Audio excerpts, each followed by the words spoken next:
Here, have a cup. Recount Thursday is sponsored by Arena Eats. Log on to the website arenaeats.app. That's arenaeats.app for the ultimate fan experience. At your favorite sports venue, Arena Eats mobile app, pre-order, express pickup, and in-seat delivery. How do you place your order?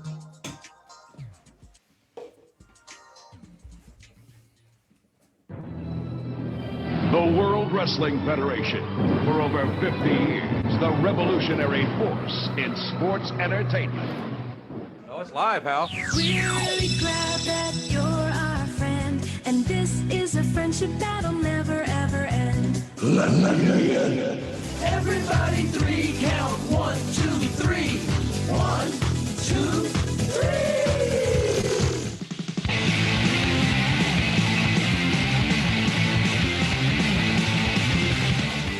Or maybe The Rock has got to beat Triple H himself, which means he's got to beat the game in the middle of the ring. And he has a $2 for a wife.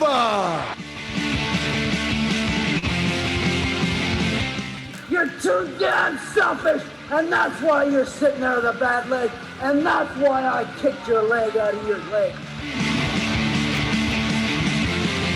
You guys talk about being students of the game. I am the game, JR. 3 ain't enough now. I need 5. Welcome in Jim, Ryan, Matt, Tim, and intern Mark. Oh my goodness, what do we do? There's a 1. There's a 2. Oh, wow. Well, you can take that brass ring and shove it up your ass. Hello, everyone. Welcome to 3 Count Thursday. We are fashionably late, but we are live here on Thursday night, January the 14th, 2021. We are still the podcast of the millennium, and we are glad you are joining us. If you are joining us live, please give us a like and a share. We'd appreciate that. You can go check out our website, 3countthursday.com, for everything 3CT related. There you'll find all of our social media links, our merchandise over at whatamaneuver.net. What a maneuver! Thank you, Tim. Our Patreon page at patreon.com/3CountThursday. Our home network, of course, NGSC Sports at ngscsports.com.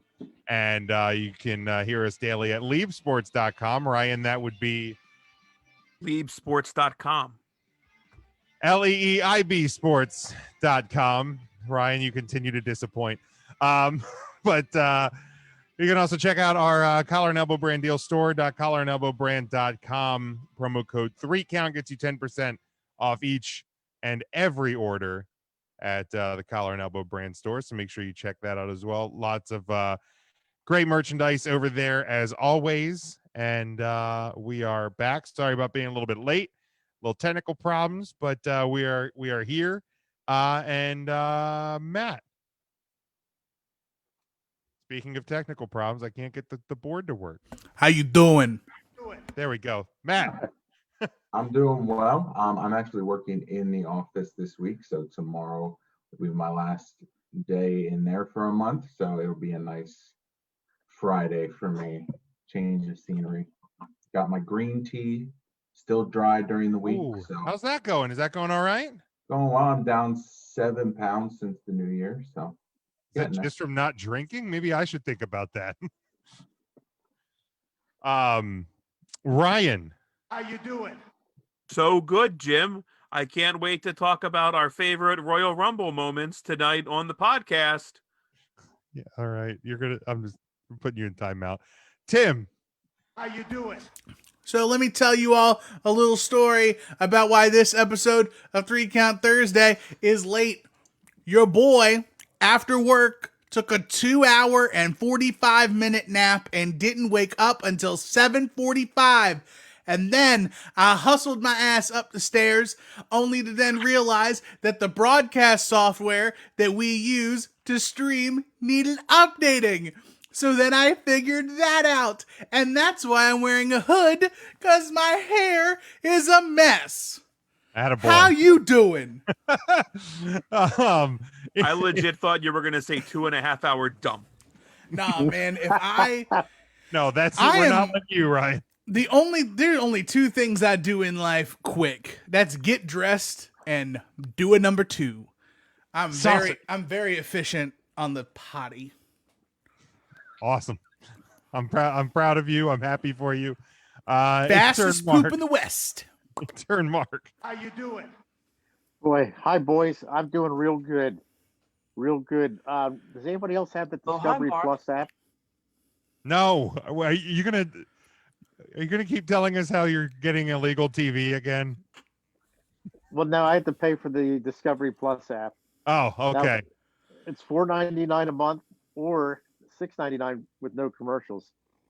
But it's well worth that $6.99. I'll tell you what. What exactly is on? Go ahead. How much time have you spent watching 90 Day Fiancé since you've subscribed to the Discovery Plus app? Boy, since Hershey Park's closed and it gets dark early and it's cold, I've been watching all the extras on the TLC channel on the Discovery Plus app. There's all kinds of extras. It's fantastic. So let's see, maybe 4 or 5 hours a day. So yeah, it's been an awful lot. And the app's only been out since January 4th. So maybe a few hundred hours.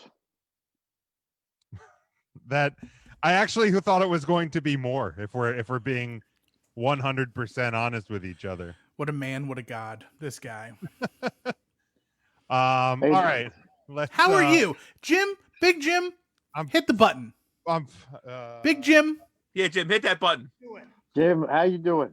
I'm doing just fantastic. Now I'm fucking exhausted from just the world, but yeah, did I tell you I took a 2-hour and 45-minute nap after work? Heard that. Do you want to know? I tell you that I slept about 2.5 hours last night. Do you know what I did? You know what I did at work today?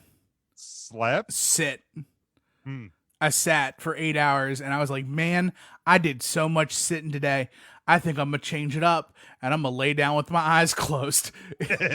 I mean, I pretty much I actually left my house today. Holy buckets. So that was exciting. Yeah, I had to go to the hardware store to get the dog a new license because you have to keep your dog licensed. Really?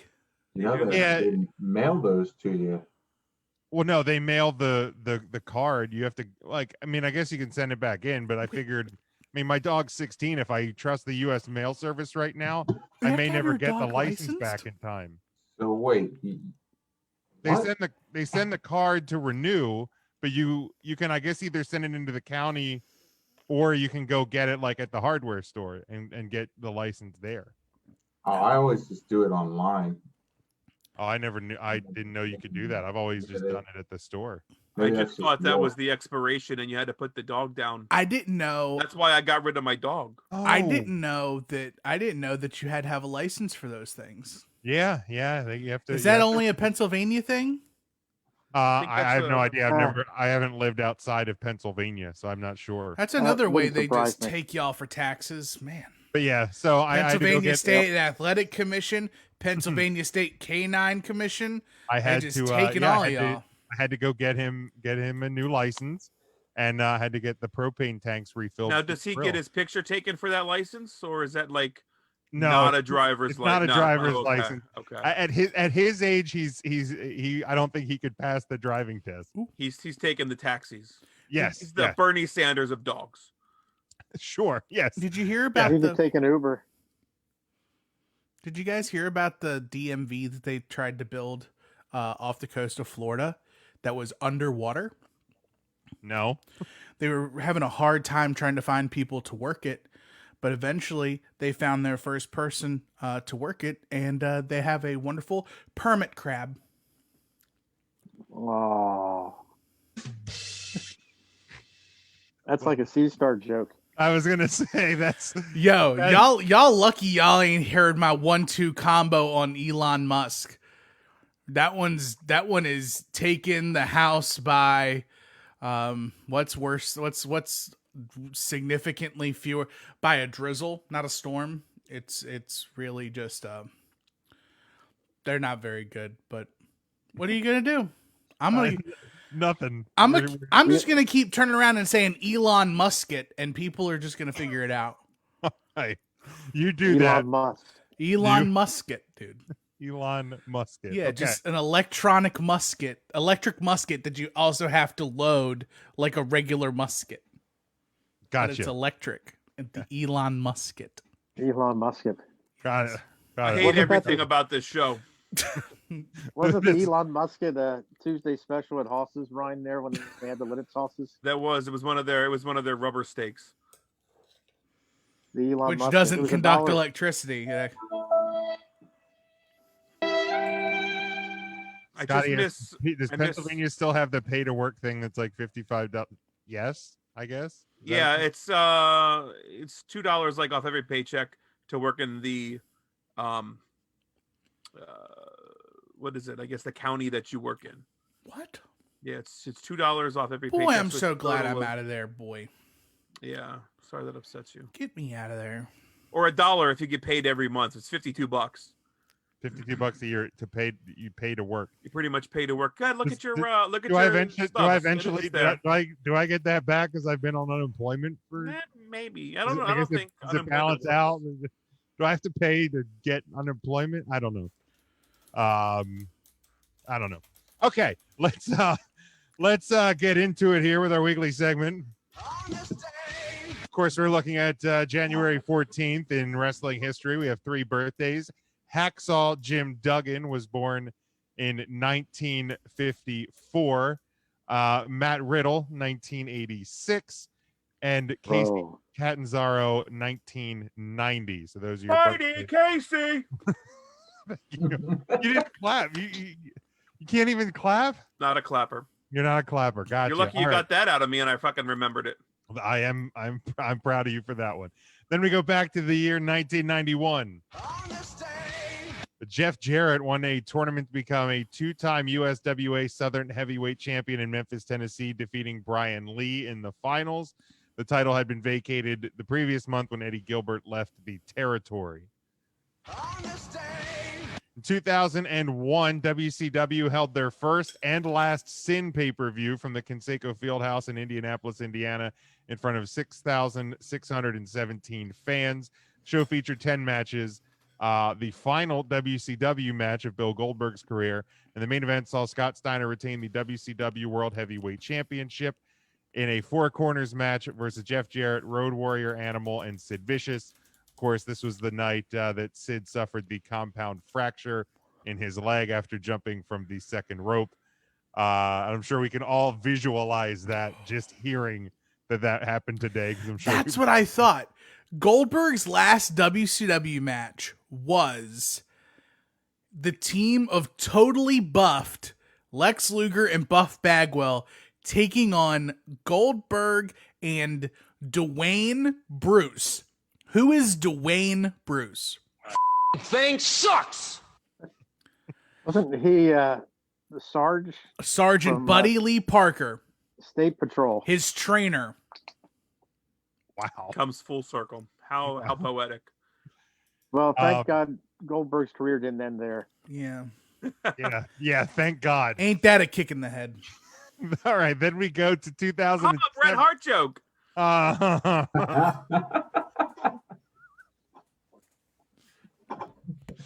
Then we go to 2007. That was a stroke of brilliance. Oh.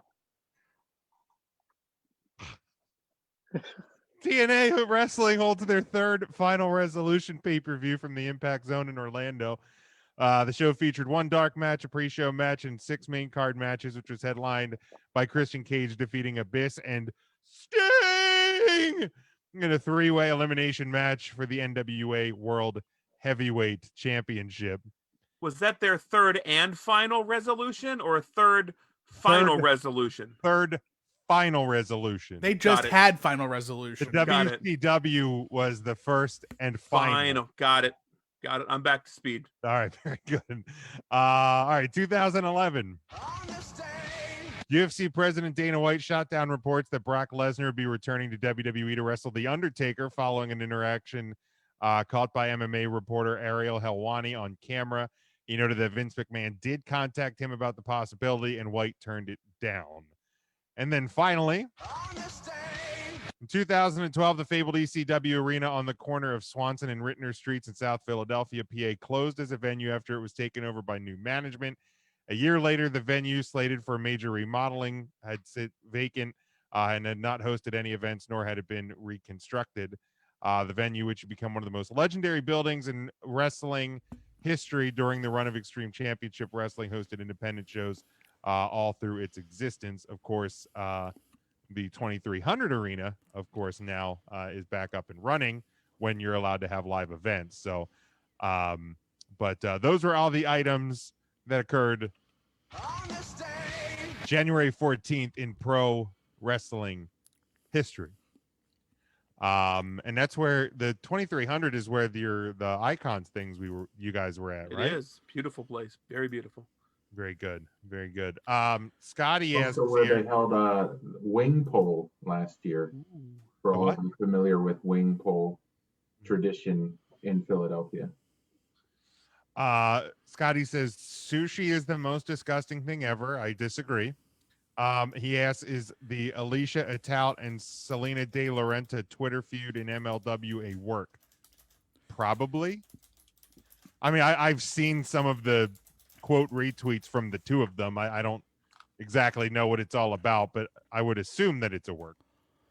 I just assume anything on wrestling I think it's Twitter, a work. Sure, why wouldn't it be a work? Between like superstars and interviewers and things like that, I just assume that it's all a work. Because it's, you know, but we did have the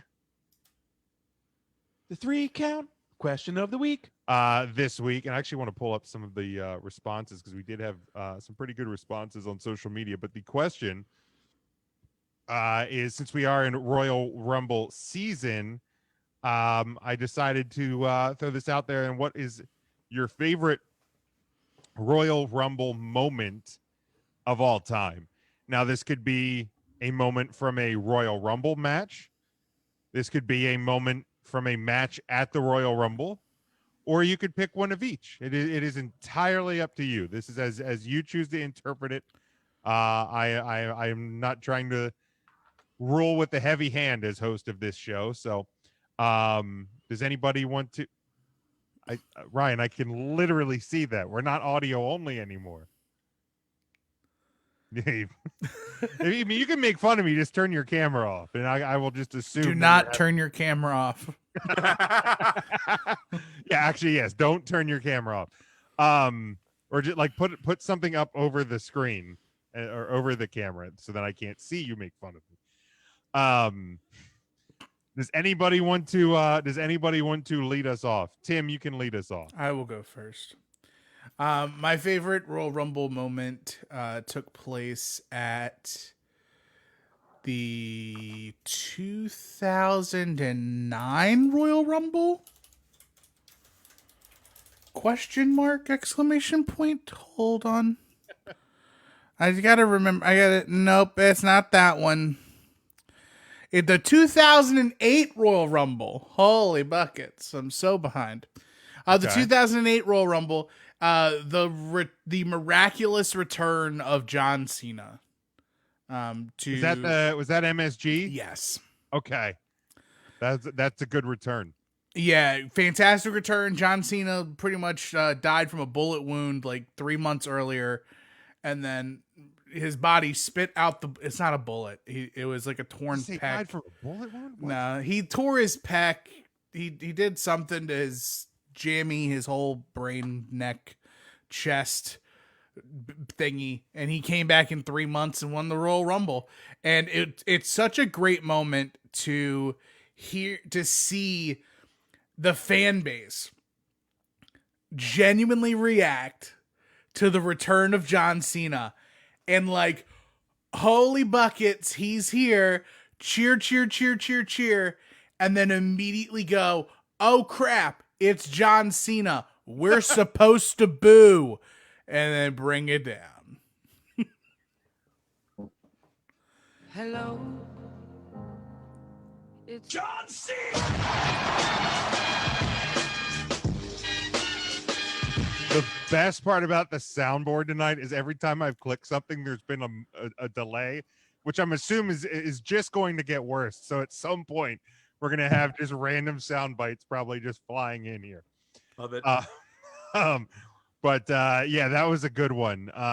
Anybody else want to jump in? I'll go next. Sure.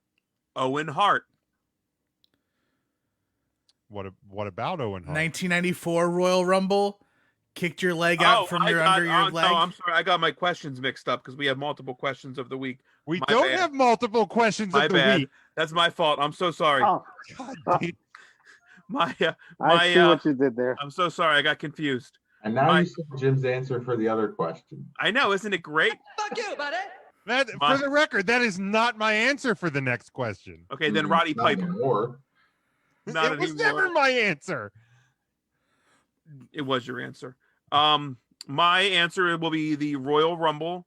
Matt, do you want to answer the question of the week? Yeah, sure. Royal Rumble 1996. Shawn Michaels coming back with the will he enter after all the concussion storyline. He enters, runs the table, the feud with Yokozuna. That was my favorite Royal Rumble. Very good, Ryan. My favorite Royal Rumble moment would be Royal Rumble 1990, when you have Hulk Hogan and Ultimate Warrior finally sharing a ring for the very first time ever, albeit a short tease, but tease then enough to take you to Mania 6 when it was the winner-take-all match. So Hogan, Warrior. Intern Mark, what is your favorite Royal Rumble moment? Ryan just said,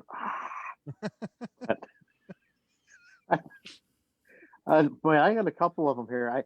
Probably my most favorite one was the Royal Rumble. Sorry, that was just to make Mark laugh. What was the soundbite? I totally missed it. Bob. I like the Bob soundbite. It's so easy. It is. It's stupid, but it's funny. The Royal Rumble 1992, when Ric Flair won the World Wrestling Federation Championship. And in that match, you had Randy Savage, you had Hulk Hogan, you had Sergeant Slaughter, Sid Justice, the Texas Tornado. There were so many greats in there. Roddy Piper. I think even Shawn Michaels was in there as one of the Rockers. And yeah, I think he was.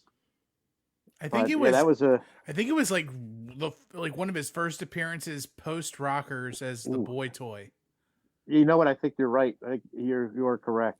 Yeah, because WrestleMania 8, he was no longer a rocker. So yeah, I think that probably would have kicked that off. And, because I just saw the other day. The other day was the anniversary of. It was 19 years since the barbershop. So yeah, Royal Rumble was always that coward Marty Jannetty decided he wanted to take a dive through a window. Yeah, I mean, I can't figure out why he wanted to do that, but he killed him. Shut up. No, he did. I think he well, at least he claims he didn't do it, but then again, OJ claims the same thing. So gloves too tight. Gloves too tight. If the glove don't fit, I bought them right. Oh, right. Man. Mine was always the ending of the 94 Royal Rumble match with the double winner, because it was the first time we ever had that, and everybody, it was all confusing. What the hell's going to happen? Both guys, land at the same time. And the camera work actually to capture that moment was actually pretty damn impressive. So that was my favorite from a Royal Rumble match. I always like the Undertaker coming out of the screen and ascending during that Royal Rumble as well. Any more recent ones? I'll go to some of the responses here. Scotty says AJ Styles WWE debut in 2016. 0% chance of that happening. Did I don't think I said 0 for that one. You did I go back and check? Oh I said I'm never going with him when he says 0% ever again. Jim Zero's real bad. Yeah, you didn't know that was the gimmick? I didn't know it was absolute zero. I knew there was some room for error, but I didn't know it was bad. No, that was the first one, and then 0 and 22 are his magic numbers. Gave like a 3% too. I forget that one was for. the next the one I really remember, the 0%, was the Undertaker showing up at, was it Battleground or something like that, when he confronted Brock. It was like a July pay-per-view, and there was like all this buzz that the Undertaker was going to show up, and I was adamant, because I think that we used to do like preview shows like all the time, and I was adamant that it was going to be 0% that Taker was going to show up, and of course he did. So then that's the gag, Tim, is if I say 0.0, like put all the chips onto the other it's probably square. going to happen. Tim says, I was there in 2011. Opener was Edge against Dolph Ziggler. Yep. They given no reason to think Ziggler would win, but the match was so good and the entire building was invested. One of the most fun live matches attended, and Ziggler actually had responded to that one. The guy was pretty pumped about that one. And then somebody asked, this year, will entrant number 19 win the match because of COVID-19? Possibly. I wouldn't. Maybe entrant 19 will be like the mucusy looking guy from that commercial Ryan loved. I hope that's entrant number 20. Oh my God, I really do. That would be hologram mucus. Mike here says Edge's return last year is pretty high up for him. He says also the Cena Batista botch. The 05. The 05 planned double elimination. The botch. Or no, the 06. Was it 05? Yeah. The Vince botch? Yeah, Vince tore his quads. Both of them? Yeah. He's thinking he's Paul London and Brian Kendrick. He's storming down to the ring. He takes his jacket off, whips that shit, and then like 4 feet from the ring's like, you know what? Full speed, and he guns it, and then bam, blows them both out on the hardest part of the ring. 05. All right, I might have to go. Yo, I'll get you a timestamp. I'll get you a timestamp at Vince's house. It is worth watching. He tries to stand up, and his legs just go nope, and he sits. He just falls back and sits. The baddest the maddest Vince has ever been. He's trying to reconstruct the Royal Rumble sitting on the bottom rope, just like you guys fight. Yeah. And then so good. And then Vince does the most baller shit ever. He walks out all the way up the ramp and to the back with no one and no legs. So like I'm gonna have to go the back. Double and watch blowout is amazing. Because I certainly wasn't really actively watching wrestling at that point. Nobody came out to help him up the ramp. I don't remember that. Can't help. He didn't you want can any help help. Vince McMahon. He'd fire you probably. He hates It's it when off people camera. sneeze. It's off camera. Like, No, just don't put it because on people camera. are there. But There's people are there. You're always on camera. Once you come out that curtain, you're on camera, whether you're on camera. But or he not. was heel then. Like Triple H couldn't come out and help him, or I don't know. I think he had. I think there was people with him, but I guess he didn't want any help because I remember that too. He had referees, tried- I'm sure. Yeah, he tried to stand up and he fell. Right. And I remember I was just dying. I was laughing so hard. Because I didn't know he actually hurt himself. I just thought like he got in the ring too fast. He couldn't stand up. Yeah. Nope. Yep. Double gunshot wound to the leg. He took him out. John Wilkes Booth took him out on the way up. Boo boo. Sure did. Just I'm that's what it feels like. He was running to the ring and then all of a sudden he jumps in and then he can't stand up. What happened? Double blowout, Gorilla. He's I'm just going dead. down there. He kind of let out a scream or something. You could see it in his face when he tried to stand. Then he collapsed. There's a Vince. God damn it. There's another one that they've edited out of the WWE. There's one they've edited off of the WWE network. But if you go back and watch the original cut of the Royal Rumble from 2006, this is Rey Mysterio going the distance at number 2. And like almost 3/4 of the way through the Royal Rumble, you can see Rey Mysterio lay on the side of the ring and just throw up from exhaustion. All right, I'm gonna have to look at that one too. Because I've been watching some old Rumble matches. Yeah, and while like I've been working on podcasting. Ray was not there. Boy, He raked my back. It was And now he didn't literally rake it. It was just the spirit of Eddie Guerrero carrying him through the rest of that Royal Rumble. Final. Yeah, it's bad. So Vince like hits his thighs on the ring apron sliding in. Is that what did it? It wasn't hardest really part of run. the ring. Yeah. Right, that's what it was. I just Double sent it to the group chat. Double knee jammy right to the. We can watch it. It's I just Pull sent that, it to Tim, somebody. pull that up. If you have the ability to do this, pull that up. It's the 1 minute 47 clip. I'll on read the- off a on the couple more YouTube. responses here as you're working on it. Devin says when Edge made his return last year, the crowd in Philly for 2018 was amazing to see it live. Mario says the 92 Rumble for the title. Flair coming out at 3 and winning it. Nick says Maven eliminating the Undertaker is probably one of the biggest shocks in the history of the Rumble. Austin's ruling the ring, checking his watch. Then when Brett's music hit, he does, he's hands on head, was shocked. Todd says hard to decide between Beth Phoenix eliminating the Great Khali and the debut of AJ Styles. Scotty here says when Ray got booed in 2014.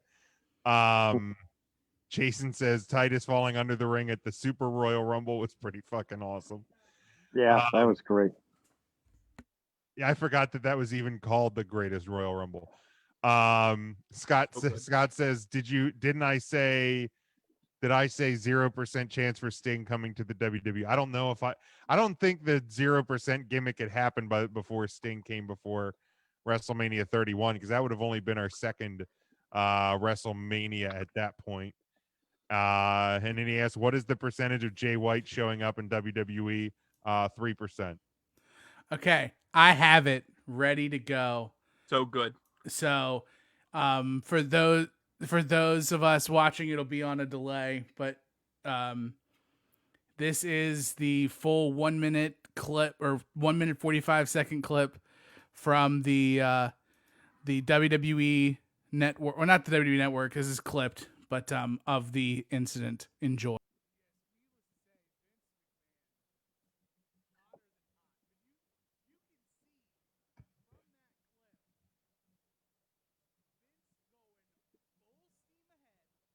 I'm talking on mute. So you can see Vince is absolutely disgusted by this. You saw him go full speed ahead, double knees on the ramp gimmick or on the apron gimmick, and then just nope. Have a seat. And then to just have to sit there straight legged, like propped up against like a pouty kid. It's unreal. Jesus. Yeah, that I love it. That's so good. Everybody watching him just trying to figure out what they're supposed to do at that point. Like, because you immediately see Lil Nate. Lil Nate goes over and starts talking to him while Batista and John Cena do the I throw you over the top. No, I throw you. And it's a shame Little Nate didn't have a microphone and be like, do you give up? Ow. Like, are you dead? You dead yet? It's a shame the Usos weren't there to hold on to that white towel and stop it. Vince, I got you. I got you. Y'all are the worst.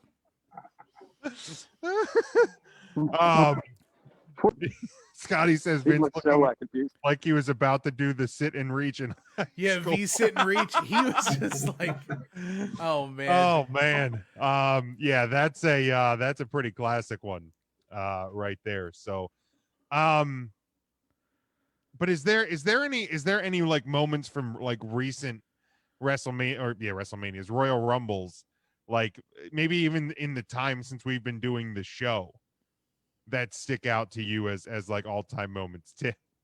Nia Jax getting killer comboed by Ray, Dolph, and Randy Orton, that like 3 rumbles ago. Yeah, they were in a train. It would have on been her. 3. I think it would have been 2018.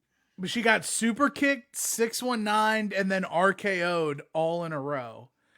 And that was seeing that going like, oh boy. And it's cool that they had like Nia Jax, like they have trust in Nia Jax and their male performers to do that, because I know that like the only other time that can recall man on woman violence in the WWE was when Baron Corbin hit End of Days on Becky Lynch. Oh, that's right. I forgot that even happened. I definitely forgot that even happened. She got in that one. Yeah, I mean, I know it's recency bias, but I still love last year's men's Royal Rumble match. Mm-hmm. Like it was a good Royal Rumble. Like it was my favorite Royal Rumbles are the ones that are like they feel like 2 separate matches, because it's really tough to like carry a storyline through from beginning to end, and that's why there's so few distance wire to wire winners. Right. But Brock starting at 1 and eliminating the field, getting us to Drew cracking the paint after the Ricochet low blow, which we all forget about. Right. Yeah. Brock and Ricochet were a thing before Drew, and so Drew cracks the paint of the beast. Then Brock sitting at ringside for like 4 eliminations, just like staring at Drew. Well, if he got up, he was going to slip in that puddle of sweat that was on the mat. Well, I mean, look, sometimes when you got to cook a steak, you got to put a whole lot of butter in there. That was the longest I think he had worked in about 9 years, I think. And all the personality, like I saw videos of like, remember Brock dancing to MVP's theme? Oh, when Keith Lee come out, he's like, big boy. Oh yeah.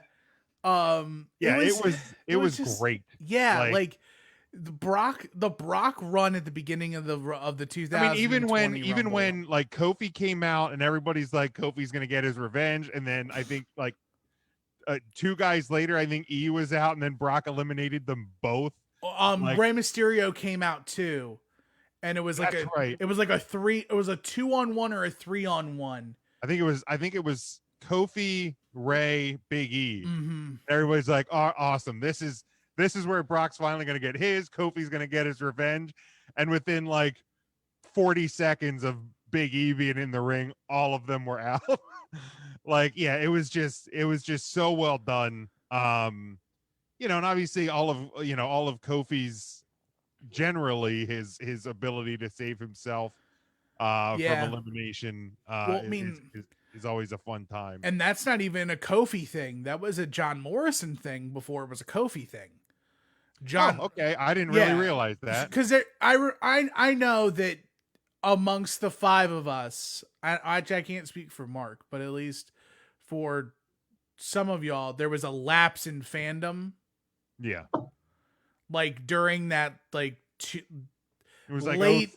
It was like 03 to 2009-ish. Yeah, like late aughts, early 2010s. But all those parkour spots used to be John Morrison. Gotcha. Like he was the first guy to do the Spider-Man on the wall. So he was going to get eliminated. He jumps and then hooks and stands. He did the jump from the apron to the ring, or the guardrail to the ring that Naomi ends up doing later.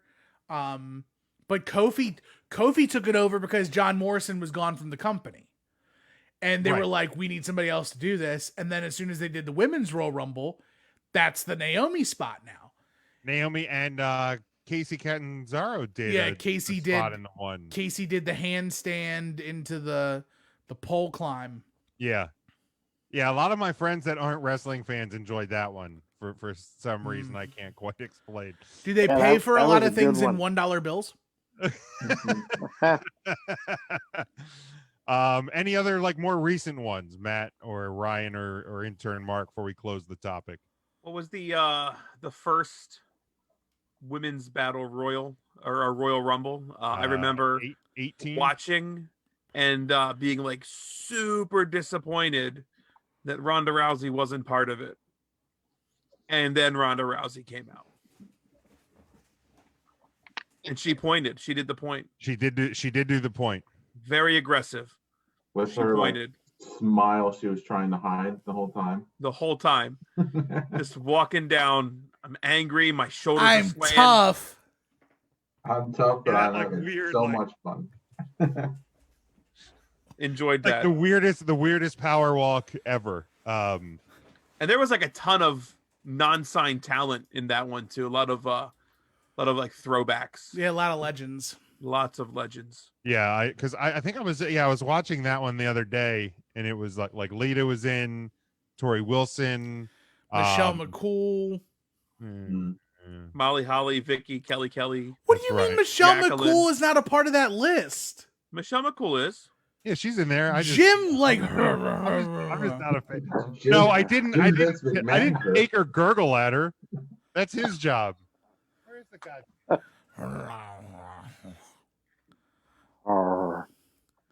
Hey, do you remember?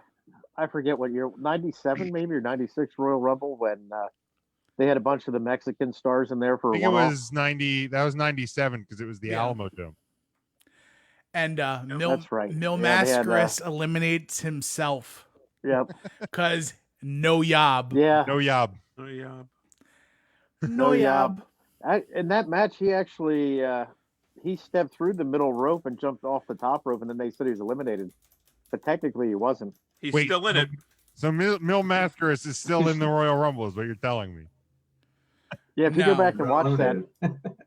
he went through the middle rope and then jumped off the top rope and down to a wrestler at ringside, and the officials made him leave, even though he hadn't really been eliminated. Huh. Yeah. The WWE Twitter page just put up something about people eliminating themselves. It's happened a few times, I guess. Andre eliminated himself. Yeah, I Jake think that came was in with one of the first snake. ones. Drew Carey did. Drew Yeah, Carey Drew Carey did. Yeah. That was a shame. There was like two more I remember. Mil Mascaris was not on that list. So who holds the record for the fastest? Is it still Santino? It's Titus O'Neil. Is it Titus?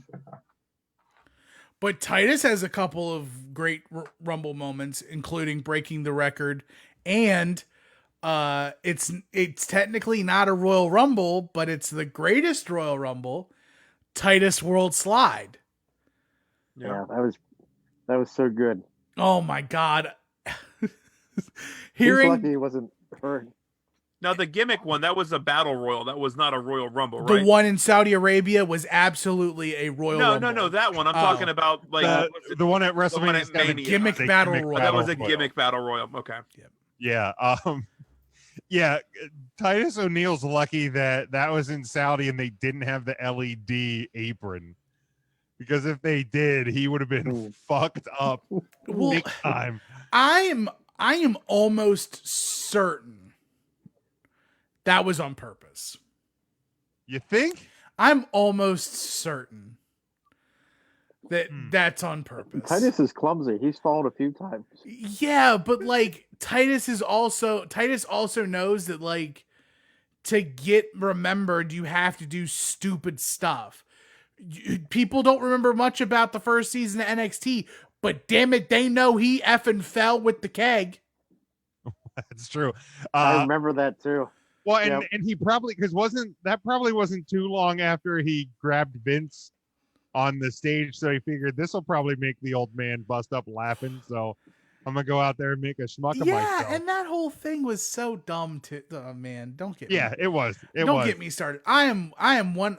Look, 3CT Nation. I will happily admit, I am a Titus O'Neil stan.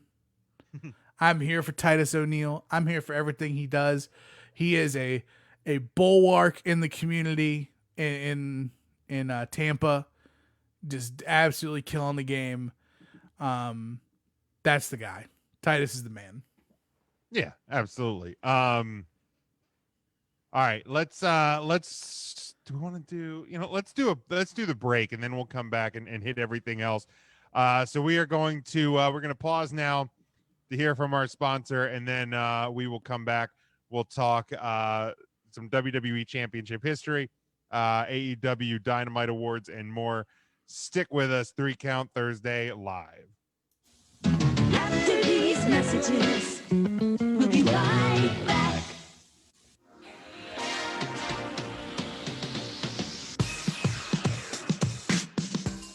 Three Count Thursday is sponsored by Arena Eats. Log on to the website arenaeats.app. That's arenaeats.app for the ultimate fan experience. At your favorite sports venue, Arena Eats mobile app, pre-order, express pickup, and in-seat delivery. How do you place your order?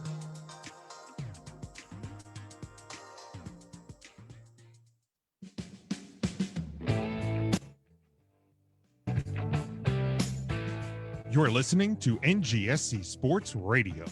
Hear us live on ngscsports.com, where you can get awesome analysis on all things sports. Or check out our podcasts on iHeartRadio, Spreaker, Apple Podcasts, TuneIn, and much more. For our latest videos, subscribe to NGSC Sports YouTube channel. Follow us on Twitter at NGSC Sports, and like us on Facebook. NGSC Sports. We never stop.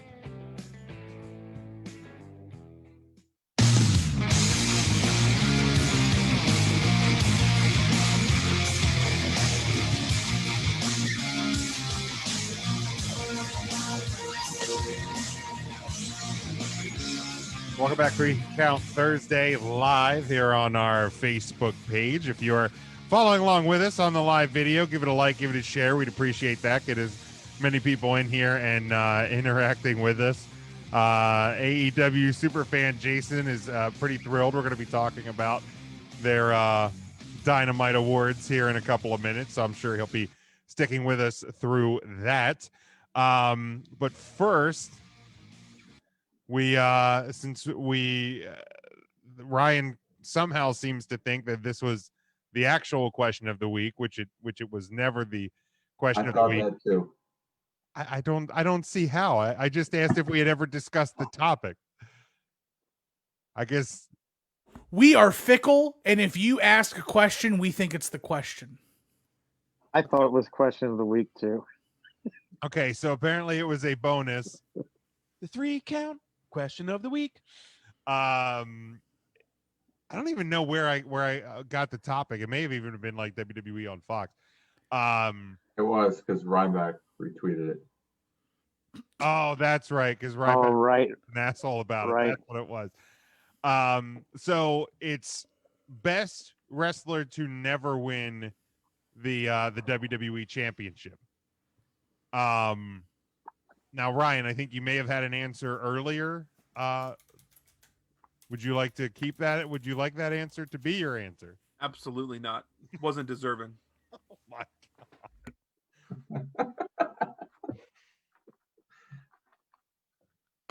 God. Do you have an answer, Ryan? Do I go now? Yeah, because it was the question of the week. I did a lot of research, and I truthfully believe that Mr. Perfect. Matt, do you want to answer the question?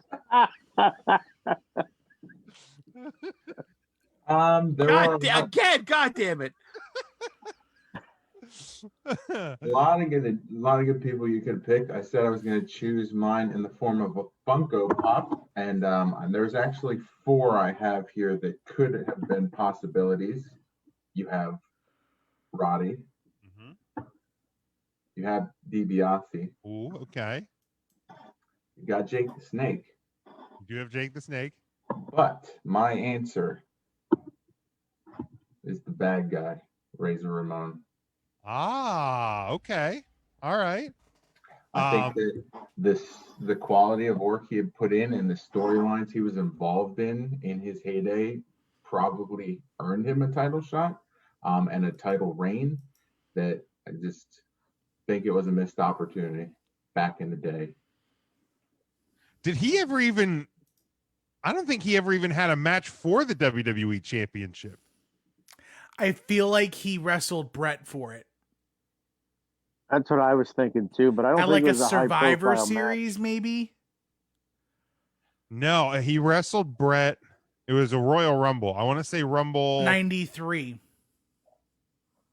Was Brett the shit? Yeah, I guess he would have been. Yeah, because Yokozuna ended up beating Brett. Yeah, Brett Razor. Okay, yeah. So or Brett, Brett, okay. yeah, Brett Razor at Royal Rumble 93. That may have been his only one. Like, that's hard to believe. Like, I mean, when you think about wrestling history, like Scott Hall, Razor Ramon is wow. Yeah. But I guess, and that even talks to like how, because he was 6-time Intercontinental Champion. Yeah. And then like left at the height of his powers to go to WCW. And maybe that was part of it, is like, you know, that there just came a point where they figured out that he wasn't going to be coming back when the contract came up. So, you know, there's no reason to push him towards a title. Most people, and rightfully so, know his work in NWO, but I mean, I think if you go back and rewatch, he had some very good, high quality matches in WWF before he left. And I'm not going to say my honorable mention just because I don't want to steal someone's possibly, but I do have an honorable mention that is not available in Funko Pop. Oh, okay. Does anybody else want to go next? Ryan, I will let you finish. You were saying Mr. P. It was Mr. Perfect. Okay. Is where I was going with the Mr. P. I think Ken Jeong agrees with me. Okay. Am I missing a reference? No, just okay. No, the answer. Tim or Mark, do you want to go? I'll go ahead and go. All right, go ahead. I'm going to go with Paul, Mr. Wonderful Orndorff, because of his feud with Hogan. And Orndorff wasn't the biggest guy, and at that time Hogan was taking on Bundy and John Studd. So Orndorff was a little smaller in size, which was unusual. But boy, the guy, he had a lot of heat. So I'm going to go with Orndorff. All right, that's a good one. Yeah, I like that era is a little bit lost on me because I'm a little younger than we're a little younger than you, Mark. But that's a good one. Tim, who do you got? I'm gonna go a little more recent than Mr. Wonderful. But during the Attitude Era, like everybody seemed to have the WWE Championship. Like you had your Mankinds and your Rocks and your Austins and your Triple H's, and they were all like having the title. Mr. McMahon even won it. Yeah, Vince McMahon even had the title. Ken Shamrock should have been WWF champion. Like he could have easily taken it from the Rock at Rock Bottom and lose it at Royal Rumble. Like he could have easily had a small transitional reign, but coming in hot at WrestleMania 13, and like literally pushed Brett on his ass in the as the enforcer for this. The enforcer to the Brett and Austin match. Like printing money with Shamrock from the start. He was a king of the ring. He was an Intercontinental Champion, Hardcore Champion, Tag Team Champion. Why he was never World Champion to me is the only thing I can think of is like I play a lot of what ifs with Ken Shamrock. Like what if Ken Shamrock would have stayed even a few more years? Because you would have had coming into the company in like 99, 2000, you would have had guys like Taz and Kurt Angle that are his size, his speed. And then a year after that, you've got Jericho and the Radicals. If Shamrock's still there, holy shit. Yeah, that's one I probably would have never thought of, but that actually is a great answer. Truthfully, my answer to this question is, and really has always been Roddy Piper. And it to this day, it does surprise me that he never got the title. Heck, I think his only WWF title period in before I think he had that tag title run like with the Legends when it was like the Legends versus Jericho. But I think he was Spirit only Squad. right. His only title reign at all was one-time Intercontinental, I believe. And then he lost it to Brett at WrestleMania 8. And that was Brett Throat. Yeah. But so Piper has always been, because like, I mean, at least for me, I always just think of him as one of like the top guys from the early like WWF days. But Matt had put up the Funko Pop. Another one that kind of came to my mind is Ravishing Rick Rude. Is one that he had the feuds there with the Ultimate Warrior for the title, and but just again one of those Intercontinental guys that just never went above and beyond. Matt, did any of us hit your honorable mention? You did not. What era? What era? It was like the 2000s.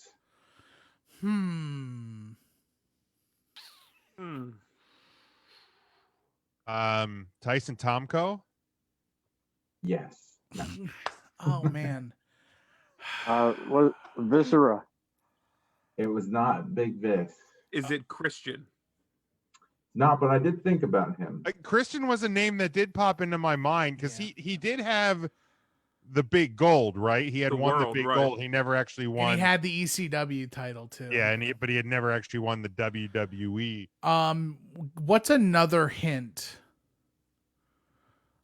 He was a Money in the Bank winner.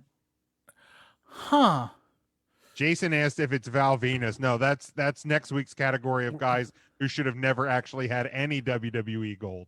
RVD absolutely won the WWE championship. Was it the WWE championship? Yeah, he beat John Cena. I thought he had big gold. I'm sorry. No, it was the spinner belt. It was the spinner belt. No, it was spinner belt. So I guess that by proxy, Damian Sandow? It was Mr. Kennedy. Oh yeah, Mr. Kennedy. Shit. Okay. Speaking of guys that were douchebags, Absolutely, but I feel like and this was a time where I wasn't watching, like, invested in it fully, but like he was still a big name in the company, right? And then went on to be a big name at other companies as well, but never had the WWE title.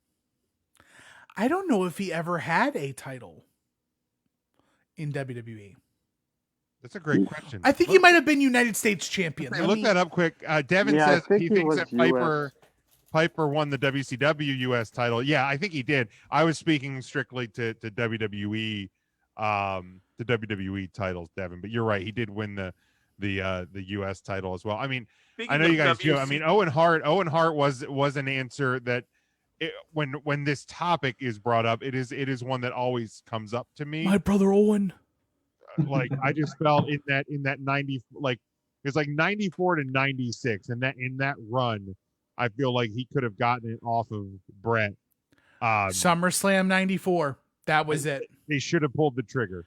You could have easily gone WrestleMania to WrestleMania. Yeah. With him, where Owen wins it at SummerSlam. Then you have Team Brett versus Team Owen, where Owen stacks the deck against Brett and puts like all of Brett's biggest hitters against him. Yeah. And Brett has to enlist in like Mr. Perfect and like a couple other random people for 94.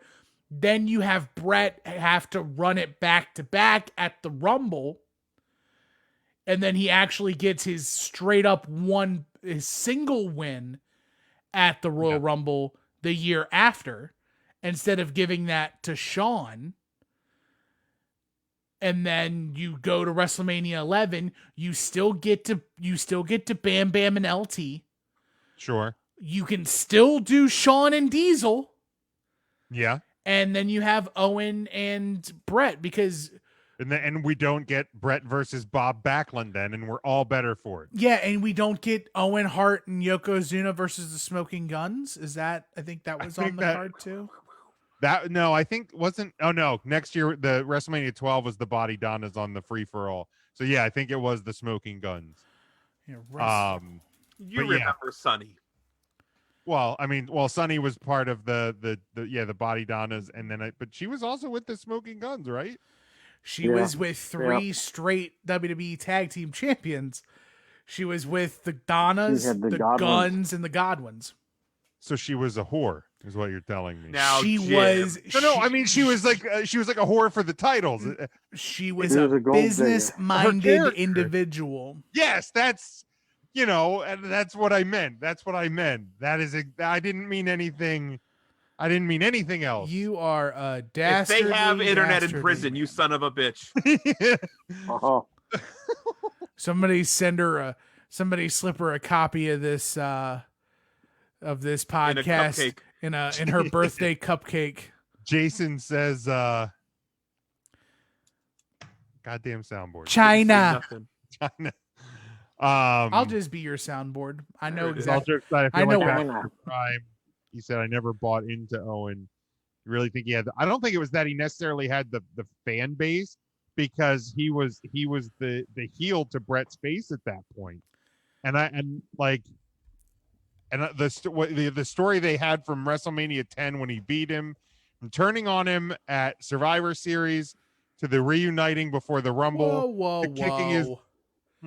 Brett turned on Owen at Survivor Series. Brett did no such thing, sir. It was an accident that he. Wrestling is choreographed, and you mean to tell me Brett accidentally hit somebody off the apron? Of course. Or no, it was Owen, but Owen knocked Brett into the. Yeah, so Brett marched his little happy ass right into Owen's way. Brett was carrying that team, and then Owen. You better not let Keith or Bruce hear that.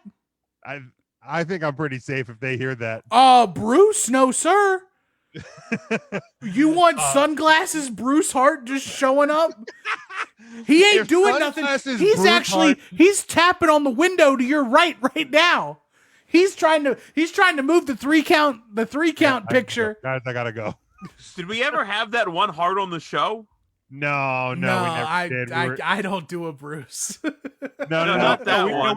We were legitimately going to have Smith Hart, but then it was something to do with the phone connection. In Canada land or something. Yeah, it was Canada to the US. Smith Hart, holy shit! And then unfortunately he got cancer and passed away. Yeah, he did. So if you can do a Smith Hart, we might be able to recreate something. Let me put a word in with the man upstairs. I appreciate it. My lips to God's ears. But yeah, I think an Owen title run between like 10 and 11 absolutely could have worked. Absolutely. It was dead. That was like. It was that storyline was gold, man. It really was. And you still could have had Diesel versus Shawn be with Pam and Jenny McCarthy. You could have easily done that. It's all the same. Like, yeah, man, absolutely. It's so good. It writes itself. Are there any other ones that come to mind before we move on? Any other? I had two more. Go ahead. And one would have to, totally rewrite history, and would have had to do the invasion angle correctly. But I think it's a shame that Diamond Dallas Page didn't get what he should have gotten in the WWE. One of the, I think, only 4 Triple Crown winners in WCW, and he was like a European champion in the WWE. So kind of got a bum deal there. And again, his age probably played a lot into that. By Triple Crown champion, you mean World, US, and tag. I read it on I read it on Wikipedia. I don't know. Are you doing the yogas still? Is that still? I am still doing the yogas. Yeah, yeah. You're working the diamond. We're all working the diamond. A nice easy diamond cutter. Yeah, yeah. Today Good was enough. my off day. Yeah. You got to hawk it up at the end. It's a lot of fun. Lots of fun. Tan hut.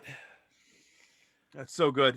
Breathe real good. I really should probably do that. Like I do nothing else. Yo, yeah, all it's right. pretty good. The energy, diamond the dozen workout is solid. Diamond dozen will freak you up, dude. Fuck you up. Yes. That's literally so like paced out.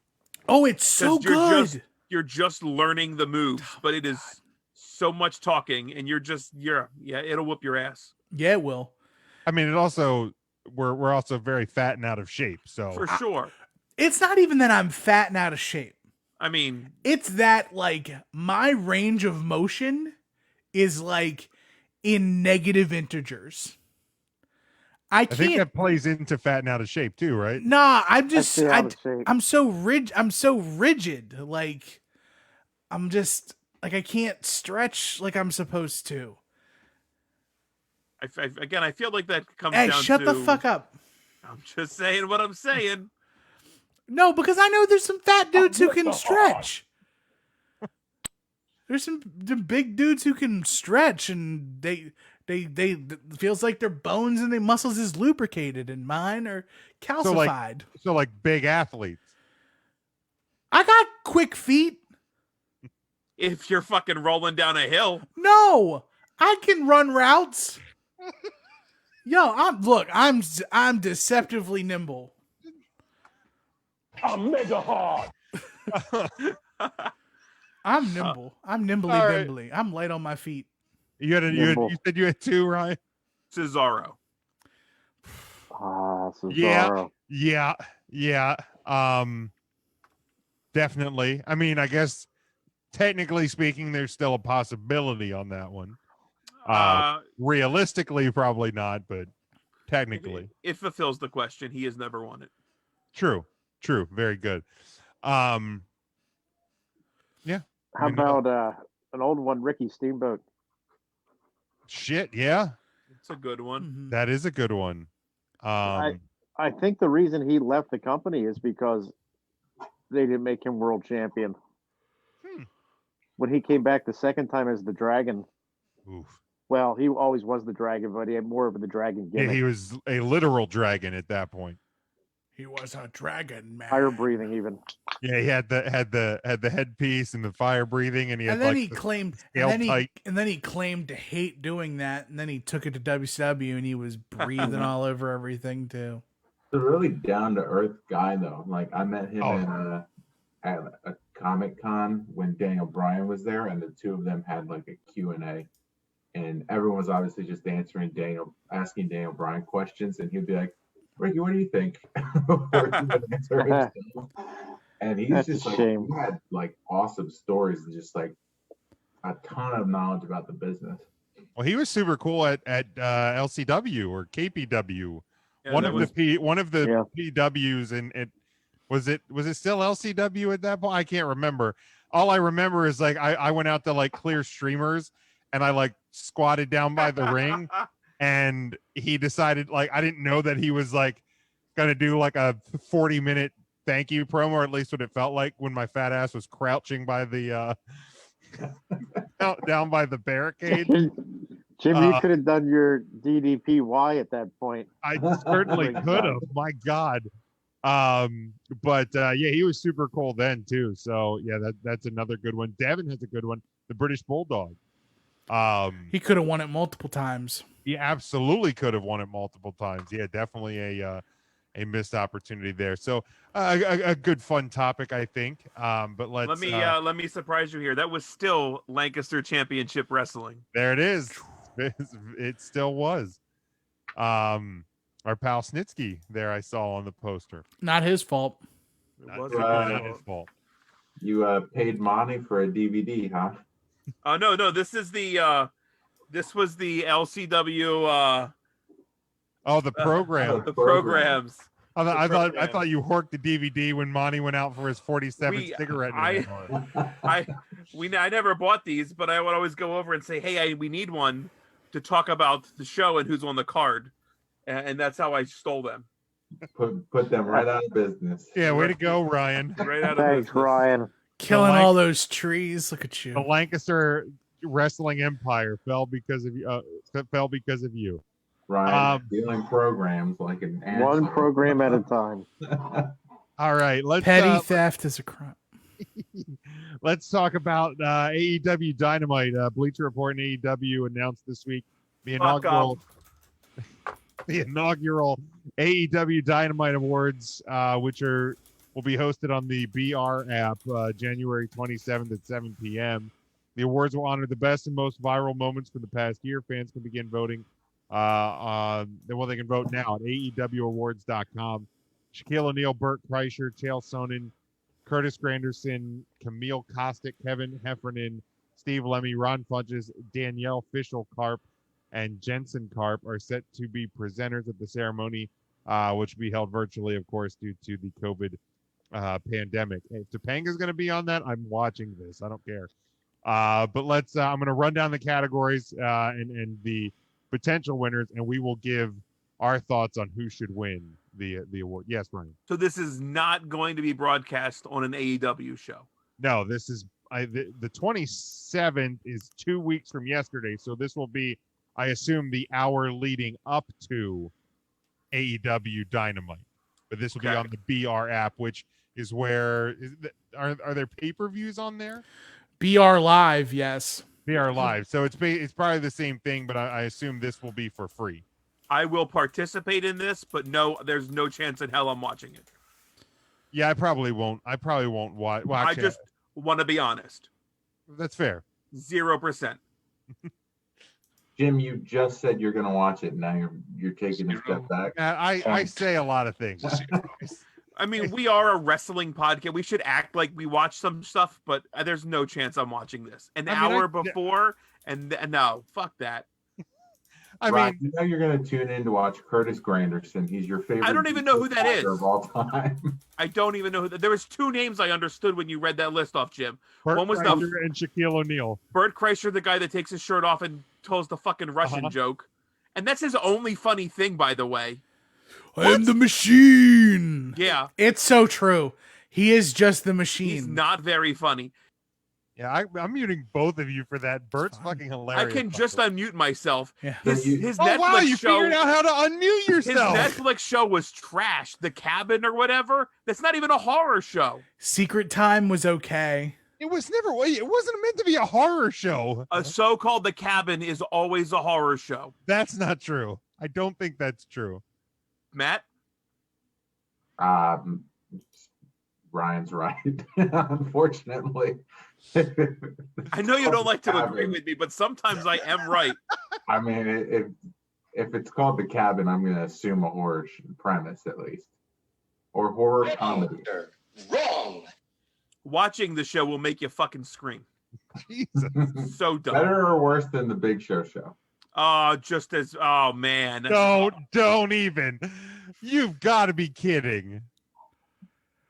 The Big Show made me chuckle like 2 or 3 times. Oh my God. The Big Show. If it wouldn't fuck up Tim's layout, I would just delete you off of this episode. That's totally fine. He's just not funny. So And wait, the other guy, who's Shaquille O'Neal, I've heard of him. And So- Topanga's real name was in there, but she added a last name, which is bullshit. She got married. Yeah, how Like I dare said. she get married? How dare she? But who's she bringing with? Who's that guy? Her Probably husband. her I would assume. Oh, Former SmackDown writer Jensen Karp. Is that who it is? I'd never heard of him. Yeah, I say I don't. I'm not surprised. Carp's the fish. Yeah. You don't know who Chael Sonnen No is? idea who that is. Who? The UFC fighter? Who was that? Chael Sonnen. You've never. Oh yeah, of I've heard of him. I'm not a fucking UFC guy. You So know you Kevin like- Heffernan and Steve Lemmy. They're Never heard of those two guys. That's if for you would, sure. If you would let me finish what I was saying, they're two of the guys in Broken Lizard, which is If it's not Jay, the Beer Indian Fest guy, I've and- never heard of him. You've you know watched, who I'm you've rooting seen for. Super Troopers. Both of them. The second one was trash too. The second one was trash. Absolute But trash. Farva is Kevin Heffernan. Oh, okay. Thank And you for Steve using Lemmy his real is- name. Jesus Christ, what the fuck's his character on there? Is he the goat fuck or the moose fucker? No. He's fuck. I forget his name in. Okay, Super so I know Troopers. 3 of them. Yes. You know who Ron Funches is. Is that the guy that did stuff with WWE? Kind of. Did he do stuff with WWE? I honestly can't remember. The really the only person you didn't know was Curtis Granderson. That's fair. And Camille Kostick. I have Yeah, no I've idea. not heard of Camille Kostick. I And have then no idea who that is. Topanga's husband. So I know everybody. That's fine. I will watch now. No, you won't. All right. We'll start with best moment on the mic. You have the MJF "We Deserve Better" speech. Cody Rhodes accepts the dog collar match. John Moxley accepts the Inner Circle invitation.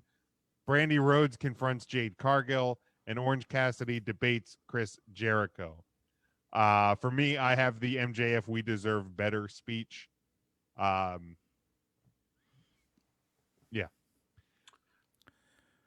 Are you asking us now as well? Sure, Ryan, go 'cause ahead. I feel like these are more questions that we weren't ready for.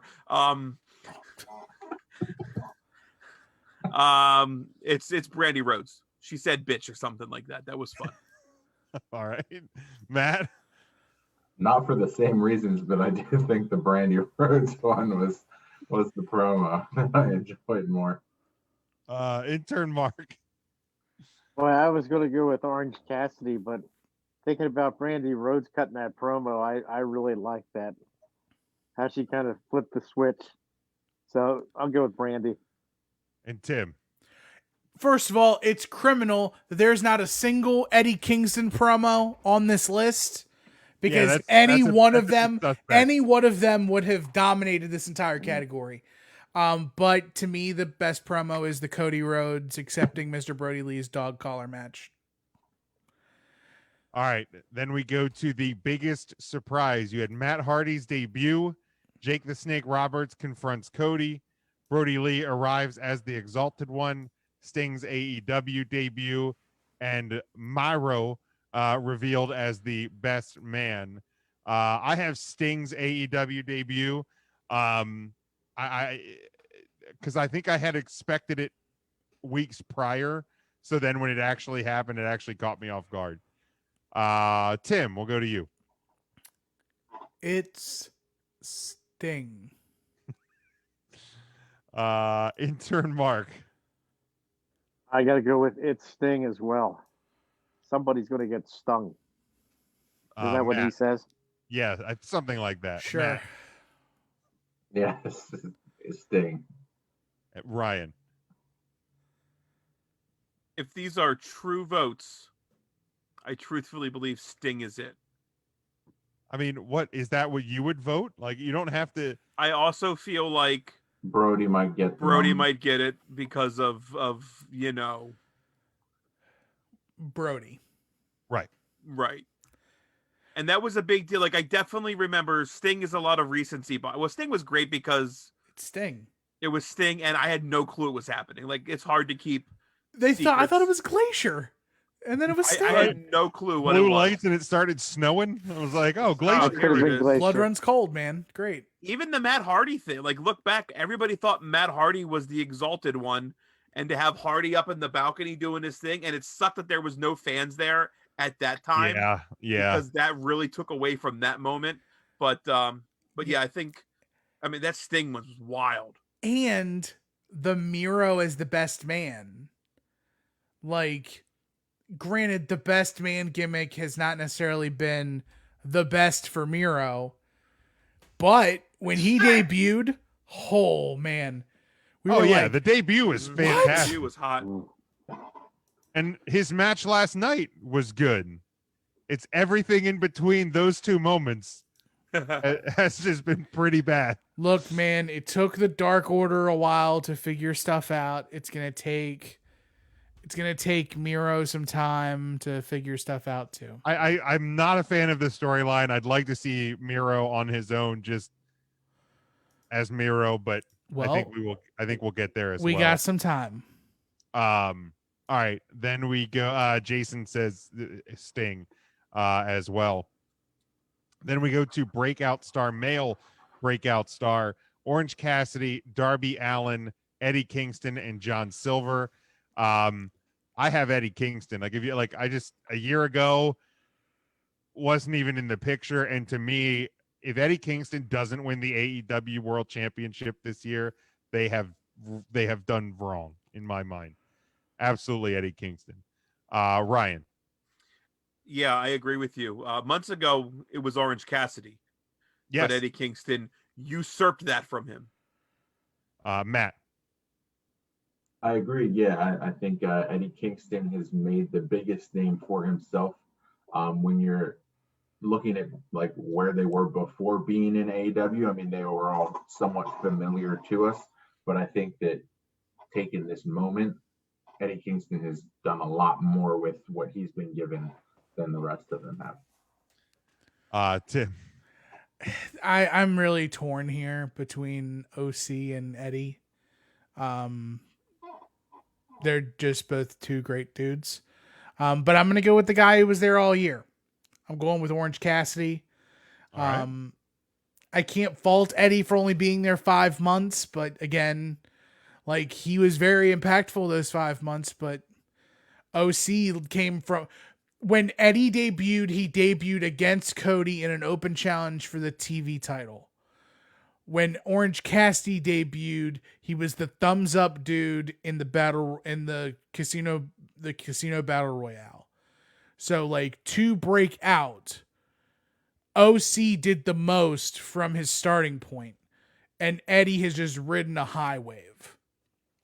Yeah, I would agree. I can see that. Intern Mark. I got to go with Eddie Kingston. The impact he made in a short period of time. He just kicked down the door. The opportunity was knocking, and he kicked the door in. I got to go with Eddie. Who's the fourth guy on that list? Is it MJF? John Silver. John Silver. Yeah. John Who's really coming into his own, That's going to be 2021's guy. That really could be. There was what 3 or 4 of them there. 4. Darby. Darby, Kingston, right. and Darby. I forgot Darby. Darby's been great. I mean, the fact that I went from like, I don't fucking get this dude to like, I pretty much, I love this dude. I have a random question, Ryan. That poster behind you, is that a Hangman Adam Page sitting on the roof of a Jeep? No, it's Stone Cold. Oh. If you look from just like the chest down, that could easily be Hangman Adam Page. I put that up last week and I forgot to take it down. It's just Road. It's just there. Nice. Yeah, SOB 316 is the license plate. Can't even see it. That's fine. That's awesome. Ryan, if I got you a Smokey Bear poster, would you hang it up? I would. I'd put it right there.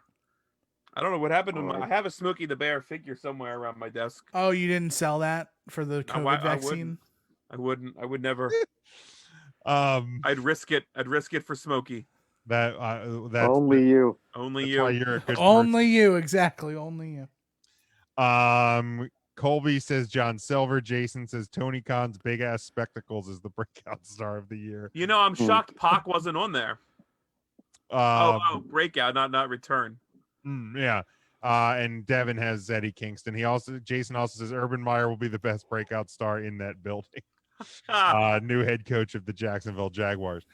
Okay, let's go to breakout star female. You have Hikaru Shida, Anna Jay, Tay Conti, Big Swole, and Penelope Ford.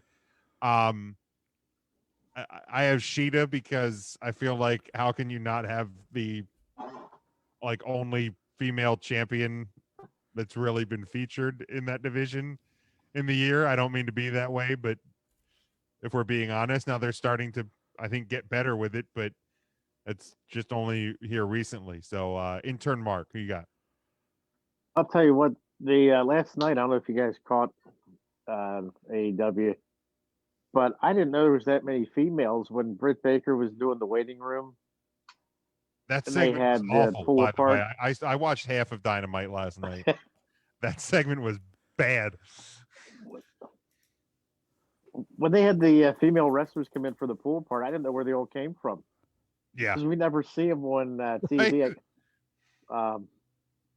We've really done it. It was crazy. It's like I'd forgotten about 3/4 of them. Well, 75% of them are actually NWA's women's division. Yeah, that's true too. Let's see here. The Breakout. You know what? Maybe I'll go with what's her name? Penelope. Penelope. Penelope Ford. Penelope. That's it. Penelope Ford. I think she's really, she's really stepped up. I'm impressed by Penelope. All right, I Tim. like Penelope Ford. I am basing it off of the same criteria I did with the men. Starting off, she was an absolute newcomer. I think her first match in AEW was her second match ever. Then gets the stamp of approval from Mr. Brody Lee as being number 99 in the Dark Order. I'm going with Anna Jay. Okay. I think that her star is just going to continue to rise. Like you know how like most improved player can like be a award that like is given multiple times, like back to back. I think that Anna Jay could easily be the biggest breakout star from last year and this year, just for the trajectory from where she started to where she is now. I can see that. Matt.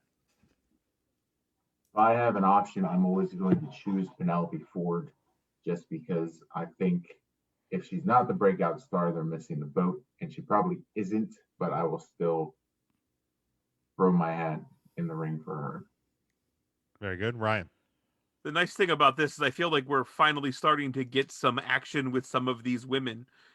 Anna Jay, Ty Conti. I think those are good things. Penelope Ford, we're seeing a nice little package put together. Jim, I got to go with you and go with the one that they put the strap on in Hikaru Shida. Sheeter. I think that's the one you'd have to do. Unfortunately, if you look back at the last year, it's got to be Sheeter. All right. Devin has Sheeta, Colby has Anna Jay, and Jason says they have a women's division. That's a fair question. That's a fair question. All right, then we go to the biggest beatdown. The Inner Circle jumps Orange Cassidy. Dark Order attacks the Nightmare Family. Nyla Rose puts Riho and Sheeta through tables. Brian Cage sneak attacks John Moxley, and the Nightmare Family and Inner Circle brawl. The one that stands out to me and the one that I think will probably end up winning is the Dark Order attacking the Nightmare Family. That one jumped off the page at me, and like I said, I think it will probably end up winning. Ryan, what do you got? The Best Friends in the Parking Lot Brawl. That wasn't an option. Should have been. The same one you said then. All right, Matt. Yeah, Dark Order for me. Tim. Dark Order. Intern Mark. Yep, let's make it a sweep. Let's go Dark Order.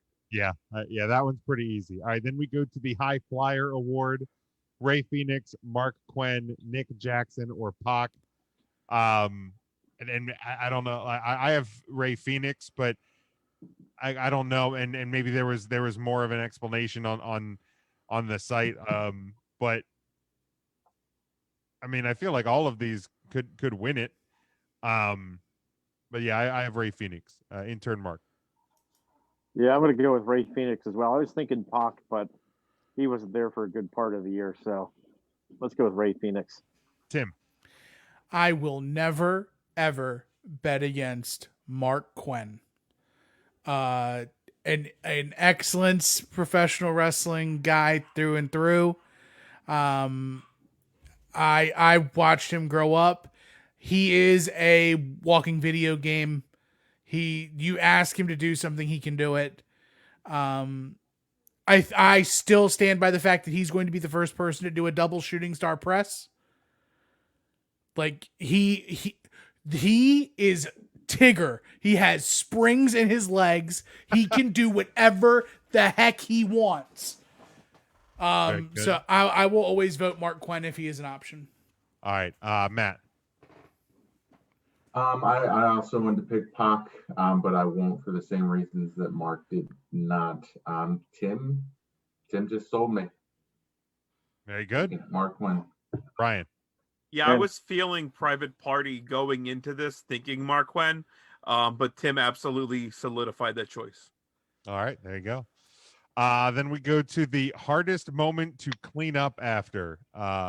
Orange Cassidy drops orange juice on the inner circle, the parking lot brawl, the bunkhouse match, or a big swole dumps garbage on Dr. Britt Baker. I have Orange because Cassidy. that fucking garbage is hard to get the fuck stupid shit. You're gonna have it swept up in a couple minutes. I'm gonna go with Orange Cassidy drops the orange juice on the inner circle. Ryan. Take 2 like McDonald's brooms and sweep the shit up. Fucking stupid. Yeah, the orange juice. That's hard. It's a liquid. Very good, Matt. Okay. Well, as the one who got to sweep up Carlito's apple because you two dickheads scurried away like roaches when the lights turned on, I can tell you it's not very easy. I to just cleaned clean up trash. vomit out of canvas. You did. I cleaned You did. vomit out of canvas. You can take the apple and you can shove it up your ass. I will say the orange juice is the obvious answer here, and it's the right one. But let's not act like it's just, oh yeah, clean up trash. It's not a big deal. No, it's fine. But I do feel like we also pulled the Jim, you're the host card when Eddie Valentine puked in the ring and you had to clean that up. We're like, you no, absolutely did. This is your gimmick here. Mm-hmm. Right. All you have to do is share the billing with all 5 of us, but no, one host, 4 That's co-hosts. fine. And I cleaned up vomit. So ahead. I don't want to hear anything about your apple. I'm gonna throw up again. I don't want to even hear. I didn't say that my cleaning up apple trumped anything. Okay, I said that. Let's be honest though, Carlito apple, Eddie vomit. Fair. There is a Yeah. different level there. Yeah. I mean, Carlito's at least a celebrity. And you could And it's sell not the apple. vomit. Yeah, you can. Tim. What type of apple was it? Was it a Granny Smith? Do you remember? I wouldn't know because you took it and ate it. Did you really? I didn't get the hot dog that night. I just got the handshake. It was a Red Delicious. I think he usually carries with him. Yeah, we didn't even get dinner at your place at the end of the night. No, we did not. Not that day. Not that It one. was Not a it was Strombolian it segment. was a light gate that night, I think. Let's see if I can find that one with Carlito. There you go. Tim, what do you got? I'm gonna go the OC orange juice, but a close second to that bunkhouse match. They were all over the place. They tore up so much stuff in that match. Very hard to clean up. They did. Intern Mark. Well, if I can go back to that apple for a minute, I don't know why, but I remember seeing Matt get in the ring. I think, didn't you have a really short broom they gave you to sweep that up? Sure did. The broom was about like a child-sized broom. Baby's first Yeah, it was broom. so bad. We I gave don't- him one of those little fake I don't Dysons know why to go in there, and Remember that? the little bead Boy, popped what up. a shame. Matt's in there with a half broom trying to sweep up an apple. That was bad. But orange juice, boy, orange juice is so sticky, and if it has pulp in it, just forget about it. So I got to go with the orange juice, the OJ. All right. I did find it. There it is. Let me just read off this card. This card was fantastic for Lancaster, Pennsylvania. The special guest was Mick Foley. Didn't do it. Did he go to the ring? He might have said something in the ring. Yeah, he went to the ring. He went to the ring. He was in and out quick though. Like he had to go like ride a roller coaster at Dutch Wonderland. Next door, yeah. Louis G. Rich and Havoc, I think, was an excellent guy. And Redacted versus the Head Shrinkers with Lance and Hawaii. Carlito versus Eddie Smooth. Shane Douglas versus QT Marshall. Which redacted? I'll tell you off the air. Punishment Martinez, Tim's guy, versus Tim Donst. Shane Strickland versus Matt Cross. Moose versus another redacted. Yeah, see, I was gonna say there's a lot of redacted. There was a few redacteds here. And then Joseph von Schmidt versus Shane Douglas in the main event heavyweight title match. They had solid cards. That was like an Was one of those guys a guy who has a bunch of nicknames? We'll tell you off the air. No, we can talk. We can play Who Is It with Redacteds and just not say his name. Is he a product, would you say? Oh, no. Oh, that's okay. Not that redacted. Good huh? Lord. No, that redacted. Oh, no. That's he doesn't wrestle. He doesn't wrestling. Oh, gosh. I'm confused. I'm confused as to who else. Yeah, redacteds just are. message us. Just message us. Devin says, I'll beat you, referring to the apple and the vomit. He said, I'll beat you both. I had to clean up thumbtacks and blood. I also have had to clean up thumbtacks. Blood's pretty bad. Out of the ring. Blood's pretty bad. I mean, blood and vomit, I feel Who like had to do thumbtacks and blood, and was that at CZW? Because the fans were chanting at you then too, right? And Jason says the hardest thing to clean up is the announcers trying to explain how bad the refs are during tag matches, which is also very good, but I just feel like that doesn't go well for an awards show. Then we go to the biggest WTF moment. Cody Rhodes steel cage moonsault, Sammy Guevara hit by a golf cart, Kenny Omega wins the AEW championship and walks out of AEW, bloody Dr. Britt Baker versus Hikaru Shida, and the Young Bucks frog splash off the stadium railing. You're missing another one. There's 6 there. What's the 6th one? MJF lashes Cody Rhodes. Oh yeah, I didn't have that one. Maybe when I copied and pasted, Yep. it didn't come across. I'm still gonna go with the one in mine because it probably popped me the hardest, and that is Sammy Guevara hit by a golf cart. Intern Mark. Well, I was thinking, and it's not listed there, when Sammy Guevara knocked out Matt Hardy, or Matt Hardy knocked himself out. Yeah, I feel like they don't want to highlight that one too much. No, I would think not. Boy, let me think. Probably for me, Kenny Omega taking the title and leaving. All right, Tim. Yeah, I am going to go with Kenny Omega winning the AEW World Title and storming out of the building. Matt. I am going to go with Guevara getting hit with the golf cart. That was hilarious. It was so good. Like I know, like hilarious probably doesn't necessarily like meet the criteria. Probably not what they're looking for. but that it popped the hell out of me. Ryan. Was that part of the Stadium Stampede match, or did that set up the Stadium Stampede match? I think it might have set it up because the bigger WTF moment was Hangman Adam Page chasing Sammy Guevara on a horse. They also did a golf cart spot in the Stadium Stampede, but he got hit the first time was before the Stadium. Yeah. Okay. Because if it was anything from that match, I think it would have been the Young Bucks move, the 100 yards. I thought that was very, very impressive. Yeah, there was a lot of good stuff. That was a lot of fun. So I will say the golf cart spot to set all of that fun stuff up. All right. Lee says golf cart. Devin says golf cart. And he said, of course, it was at CCW. Then we go to the LOL Award. Jericho and MJF lay dinner debonair. Britt Baker waxes Tony Schiavone. Young Bucks kick MJF into the pool in the Inner Circle Vegas trip. Did I miss any on this one, Tim? I think Nope, that's it. I'm looking right on the TNT drama website. Cool. I have Britt Baker waxing Tony Schiavone just because it, the shades of the 40-year-old virgin. I just thought it was pretty hilarious. Ryan. That's just fun that you get to say that on a podcast in 2021. Britt Baker waxes Tony Schiavone. Yeah, that's fun. Yeah, I like that. It was Jericho's meal with MJF. Matt. Agreed. Jericho's meal. Tim. The Hangover AEW edition. Very good. And intern Mark.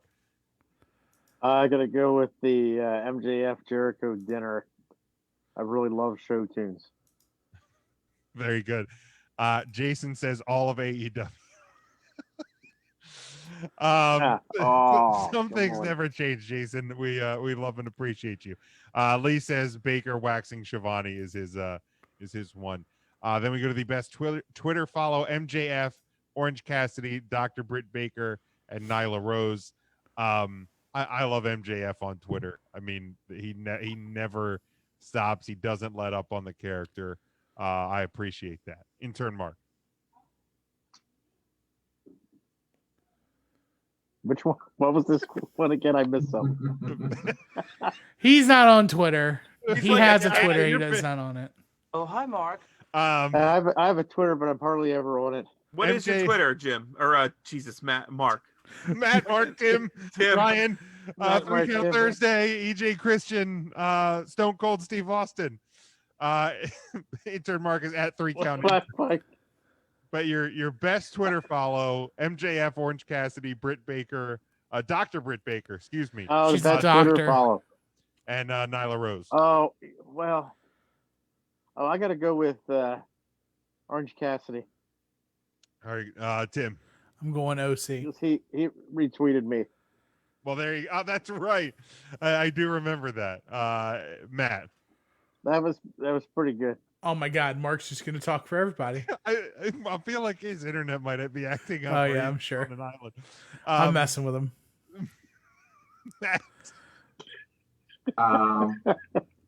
To be honest, I don't even know why Dr. Britt Baker is an option here. She's not that great of a follow. But she's a doctor. Ooh. Yeah, she doesn't have time to Twitter. She's a dentist, for God's sake.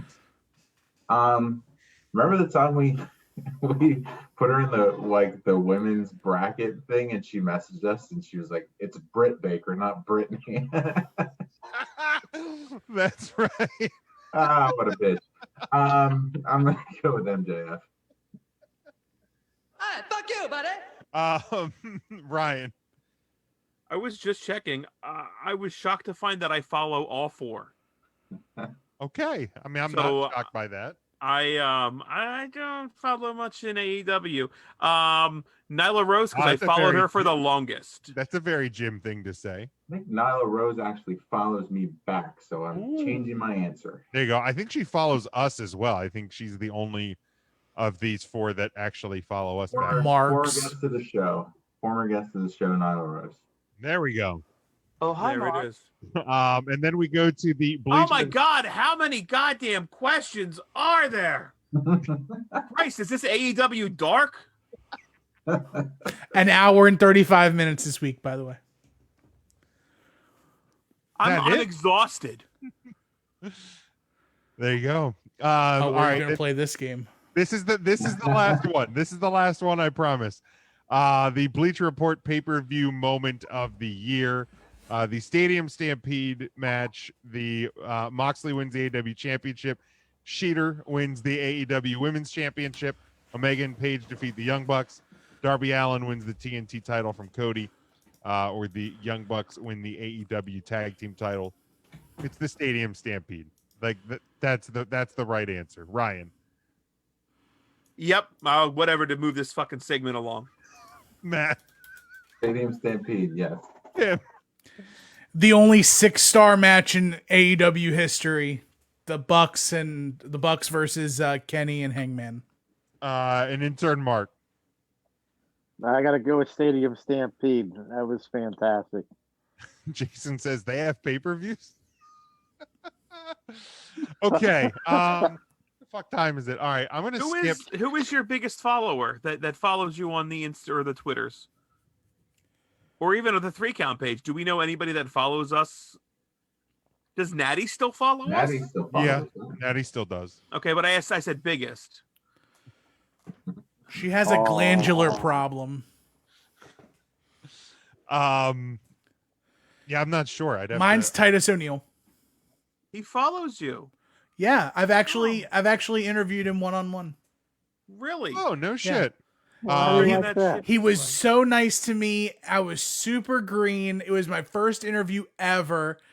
It was given to me as Mr. O'Neil. Well, it was when I was working in radio, and WWE was coming into town. So we did an interview with whoever was coming into town, and it was Titus, and it didn't make the radio. We just did, we did an interview so we could say we didn't. What most of the time when we do interviews like that, the radio station, the format of the radio station wouldn't have allowed for it. It was like a top 40. Oh, station. gotcha. So, but we did it, and it was super fun, and I just felt so out of place, and now I feel like if I could do it all over again, I would just crush the effing interview. There's a few of our interviews I feel like if we could have the chance to redo, I feel like we could do a hell of a lot better. Because this was also before I was even in the business. Oh, does Deanna follow me still? Oh, there you go.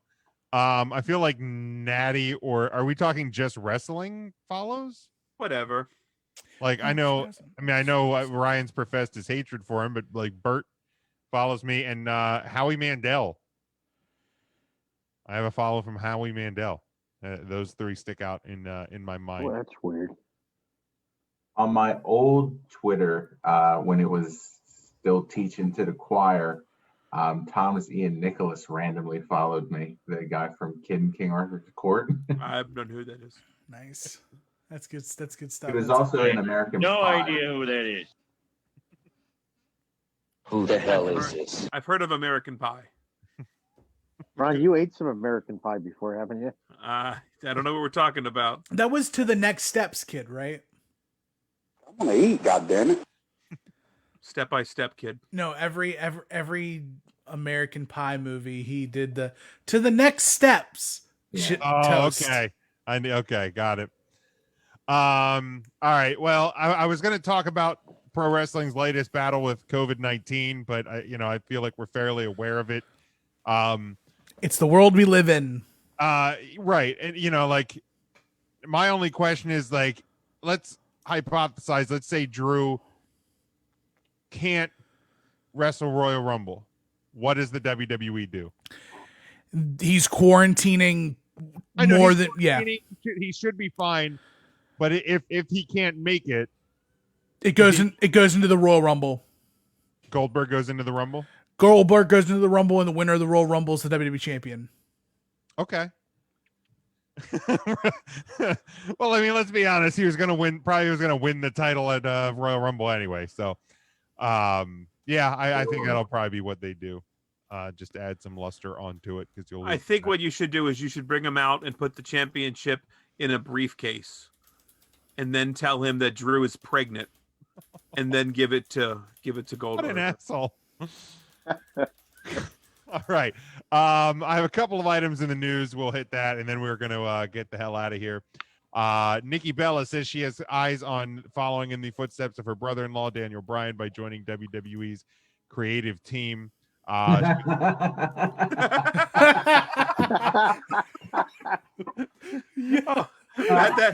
have not heard a genuine belly laugh from that popped the hell out of me. Oh man. You're even a Brie Bella guy, and you're laughing at that, Ryan.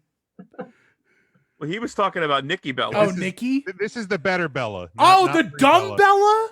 Yeah. This is Okay. Boobs Bella. No, you said her husband. Clearly, you have never watched Total Bellas because No, Brie I is the have dumb not. one. Brie is definitely the dumb one. Without question, Brie is the dumb one. Okay. I will stand by that. I will absolutely stand by that.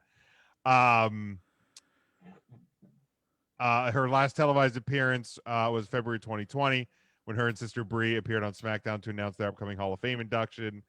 Of course, the said induction is yet to go down after the ceremony was canceled at the onset of the pandemic. Ricochet, the Wrestling Observer, is reporting that Ricochet's contract is set to expire very soon. He had signed with the WWE in January of 2018, and he had reportedly signed a 3-year deal. He has not yet re-signed his contract, which will be up this month, while WWE and Ricochet could come to terms on a new agreement soon. Him not re-signing with such a short time remaining is noteworthy, although I did see him retweet a news article, news with a Z, from Ringside News, which I was assuming was talking about this very thing, and it was something. Let me find it real quick, because it was something along the lines of like, this shit is fake or something like that. So it sounds like Ricochet may not be going anywhere. Yeah, he just said this is fake, because it was, where should Ricochet go next? The headline reads, Ricochet could be leaving the WWE this week, and he just said this is fake with a down arrow. So I assume that Ricochet is remaining in the WWE. And I love when he calls out people like Ringside News. I don't think he's going. I think he's leaving. You think? I think he is gone. I also think he's gone. They put that damn sound effect at the beginning of his entrance, and it was all downhill from there. I mean, it's shocking, I think, that we ever even got a Ricochet in the WWE. I don't think there was more of like an indie worker than Ricochet.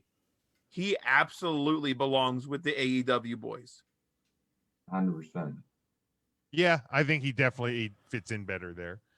And then finally, the duo of Josh Matthews and Madison Rayne will no longer be calling the action in Impact Wrestling. A new pair will be given the reins starting this Saturday. This weekend at Impact's Hard to Kill pay-per-view.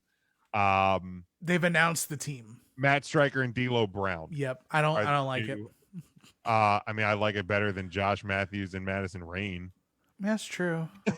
I mean, I know it's a very low bar to have to like barely lift your foot to get over, but Limbo's limbo sometimes. Matthews has received a promotion to senior producer and a new multi-year contract. Madison Rayne will also remain with Impact, because those two are married, right? Shoot. She will remain with Impact, but details are a bit of a mystery. Impact is teasing that she will discuss her wrestling future at Hard to Kill. So, yeah. But yeah, if you don't like the team of Matthews and Rayne, they're getting a new team. Not much better than the old one, but I guess anything's an improvement. Hell, they could just unplug microphones and it would be an improvement, if we're being totally honest. Anybody got anything else? I do. Oh, go ahead. If you haven't checked out Becky Lynch's Twitter recently, you might want to. And we're getting really close to sign point in season, so yeah.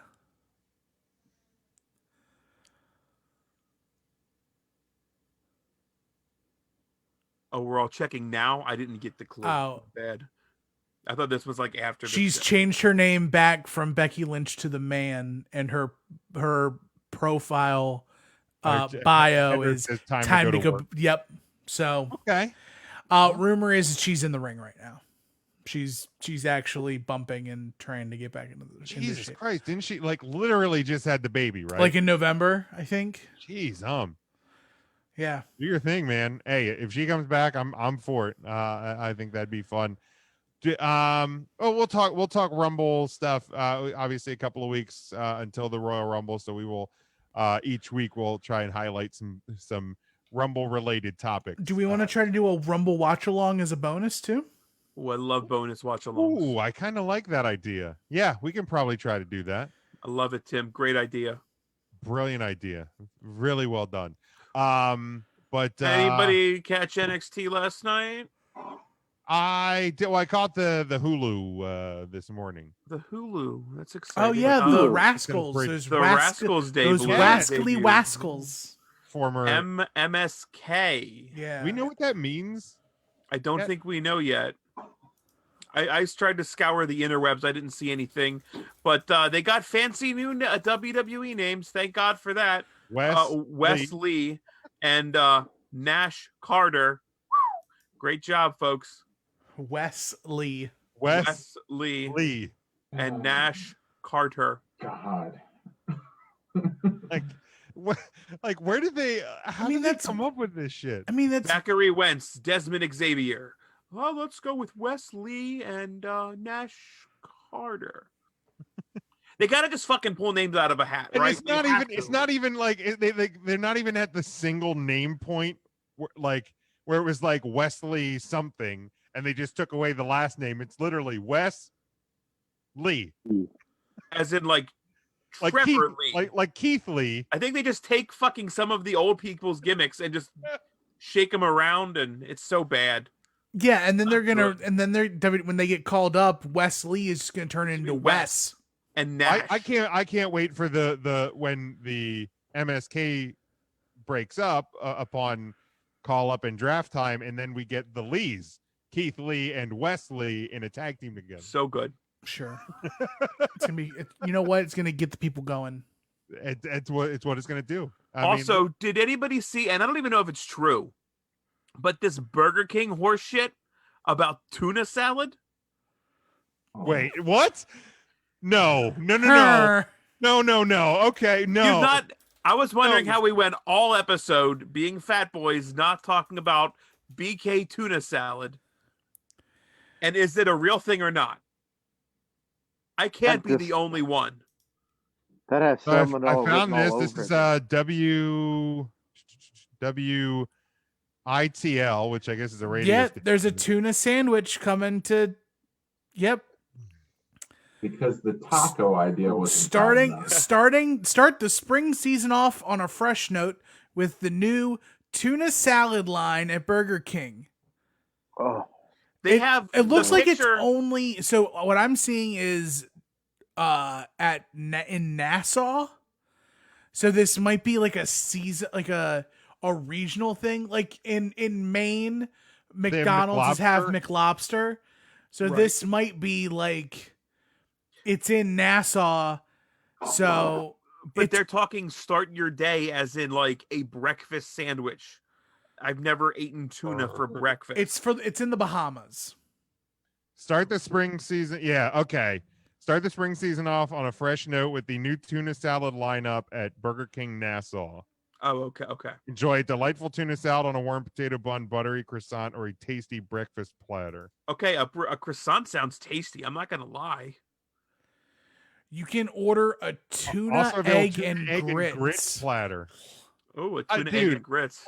I don't know if I want Burger King. You grits. couldn't pay me to eat the tuna salad and grits combo at Burger King. There is no price. I'm fat. There is no price. I would eat it if BBJ served it to me. No. Look, I mean, don't get me wrong. Like, I'm in the mood for salad, but Burger not King. tuna. But Like I sent the picture, it looks like it's got some lettuce and tomato and onion on it. I mean, and, it looks tasty if you just ignore the fact that it's Burger King. It's Burger King tuna salad. Like, and here's the thing, like, I'm not a guy, like, I know, Ryan, we make jokes on this show about how you are a very, like, regimented food orderer. So, like, I am. When you go to McDonald's, you get a Big Mac, French fries, Coca-Cola, and sometimes a hot fudge sundae.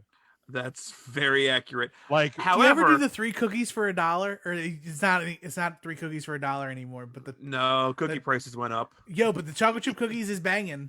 They're tasty. You know, I like a fish fillet if I'm in the mood for a fish sandwich. But That's like the only place I'll get more fish. times than not, like probably 99% of the time. Yeah. If you go to a restaurant with you get the same thing. You know what? I would love to play the Newlywed Game with Jim and Ryan one day. That would actually probably be really fun. So good. Yeah, I got an egg been salad snatching a tip sandwich for 20 or years. a tuna salad sandwich once at the diner, thinking it was a tuna and egg salad sandwich. And I thought this would be great. You were 1 layer pissed. tuna salad, 1 layer egg salad in a fucking like 3 pieces You of know bread. what? Sounds delicious. Jim, you asked for ideas inside baseball. You asked for ideas. I am going to independently ask the two of you the same 10 questions. I like this. And we're going to play the Newlywed Game on the podcast next week. And I still have the game show music. Oh, I missed trivia. That was fun. There's something to look forward to. No, I love that idea. But like, I am a person that will very rarely order the same thing time after time. Time after time. I don't know that I would ever go to Burger King and see tuna fish on the menu and go, yeah, I'm going to try that. Like, I've probably eaten every sandwich on the Burger King menu. I don't think I would go tuna fish. I really don't. I don't think that would ever be a thing that I would do. It just, no. Yeah, not tuna fish. Not never. My last, month and a half, any trip I make to McDonald's, I've gotten McRib because it's a limited item. God damn it. He went down, volume. Right? Oh, okay. I forgot the volume turned down. But yeah, I've gone McRib fairly because it's a limited time, but otherwise I bounce around all menus. I'm off my so over the last 2 weeks I've had fast food once. Okay. And I want to so bad go to McDonald's to get another McRib. Like, it is almost criminal. Like, I know you're bad. doing like the watching what you eat thing. I'm trying this new thing, and I encourage everyone. I'll plug it in my last thing. But like that, I feel like, and this is just me talking. You can make your own decision. I feel like when you have a rarely seen item like the McRib, you got to treat yourself while it's around. That's me. Yeah. All right. We have anything else? Any other tuna fish sandwiches coming out of the woodwork? Then Tim, let's kick it off with you then. What do you got here to plug as we close out? At Not the Tool Man across all platforms: Instagram, Twitter, Snapchat, TikTok. But I don't do TikTokies. I'm not the TikToker of the house. You know who else doesn't? Santa Claus. Oh, that's fair. I'm trying this new thing called not eating like a big fat piece of shit. It's really working out. I should try that. I'm on a calorie deficit, like a self-imposed calorie deficit. I'm not eating very much anymore, but I was also eating like way too much before. So I'm actually eating like a normal adult male now. No sodas, no fast food. It's tough. I didn't realize how addicting that food was, and now it's like, bad. It's real bad. I bent today. Today was my first fast food day. I got some Sanic, but I didn't get a soda. I swapped out the soda. I got a smaller size.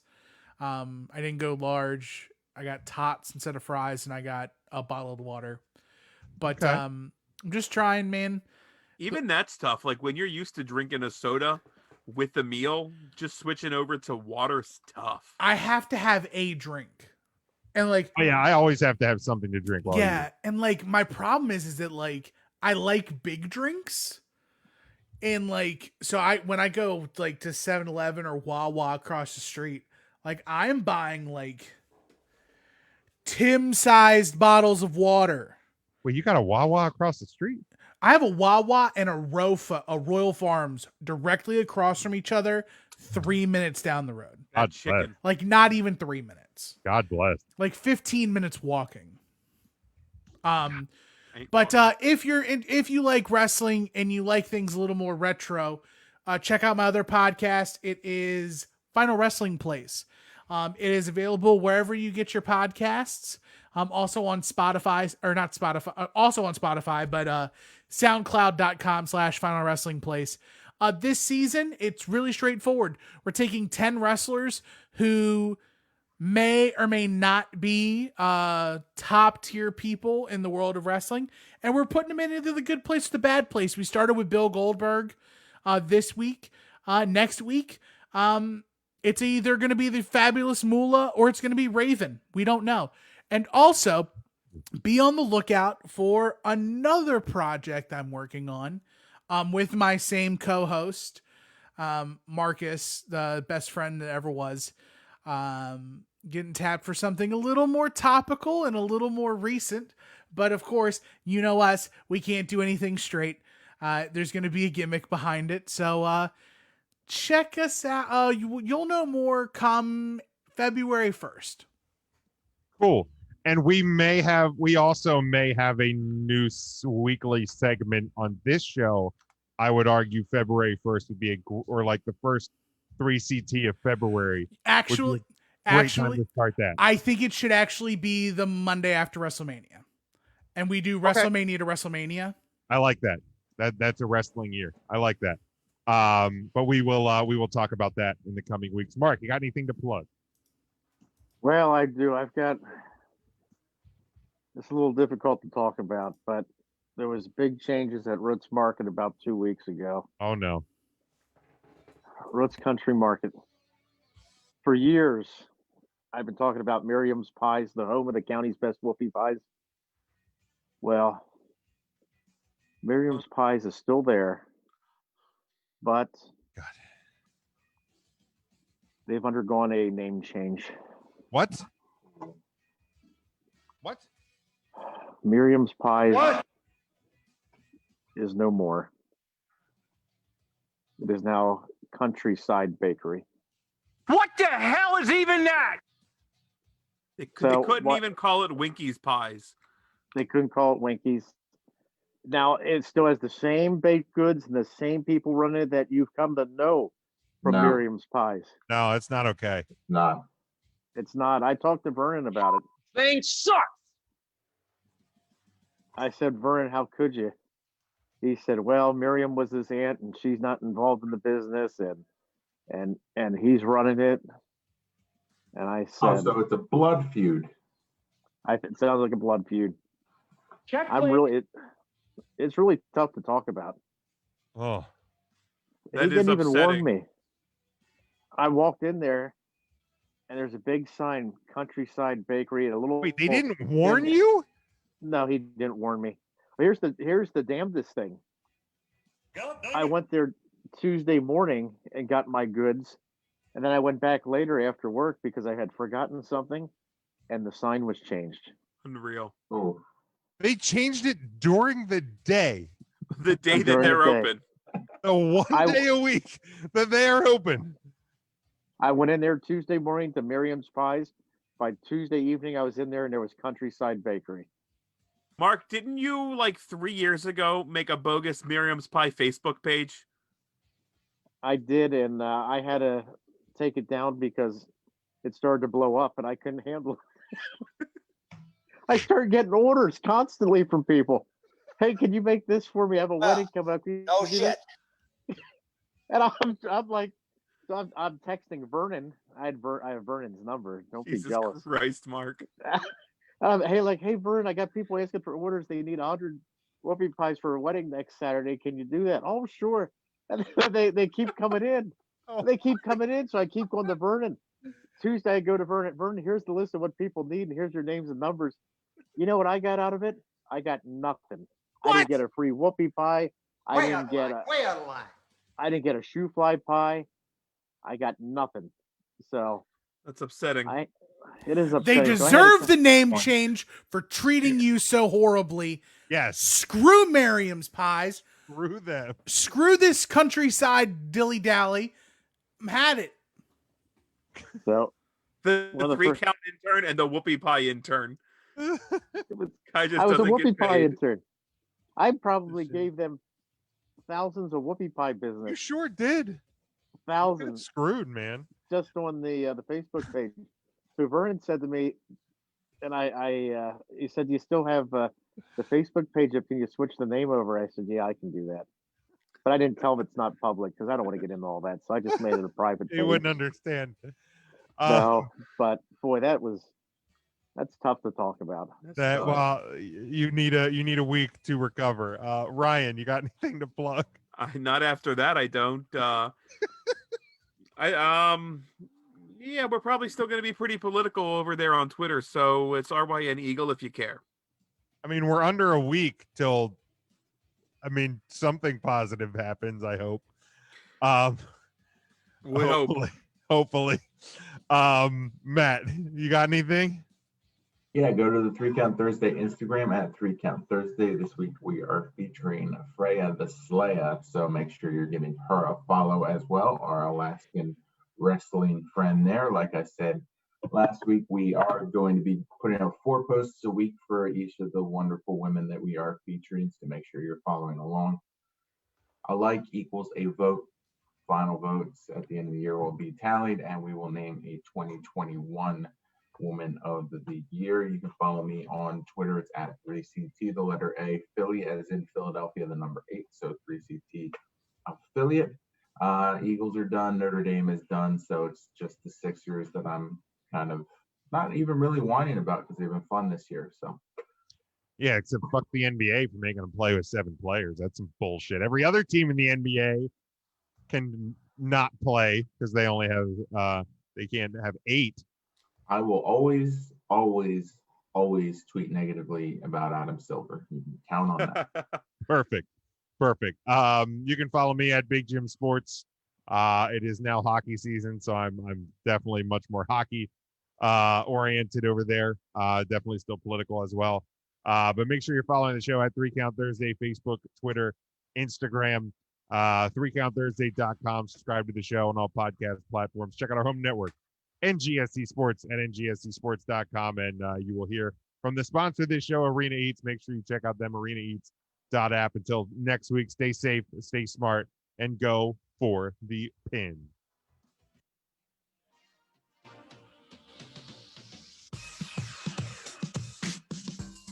Three Count Thursday is sponsored by Arena Eats.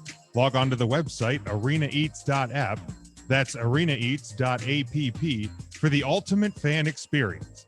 At your favorite sports venue, Arena Eats mobile app, pre-order, express pickup, and in-seat delivery. How do you place your order?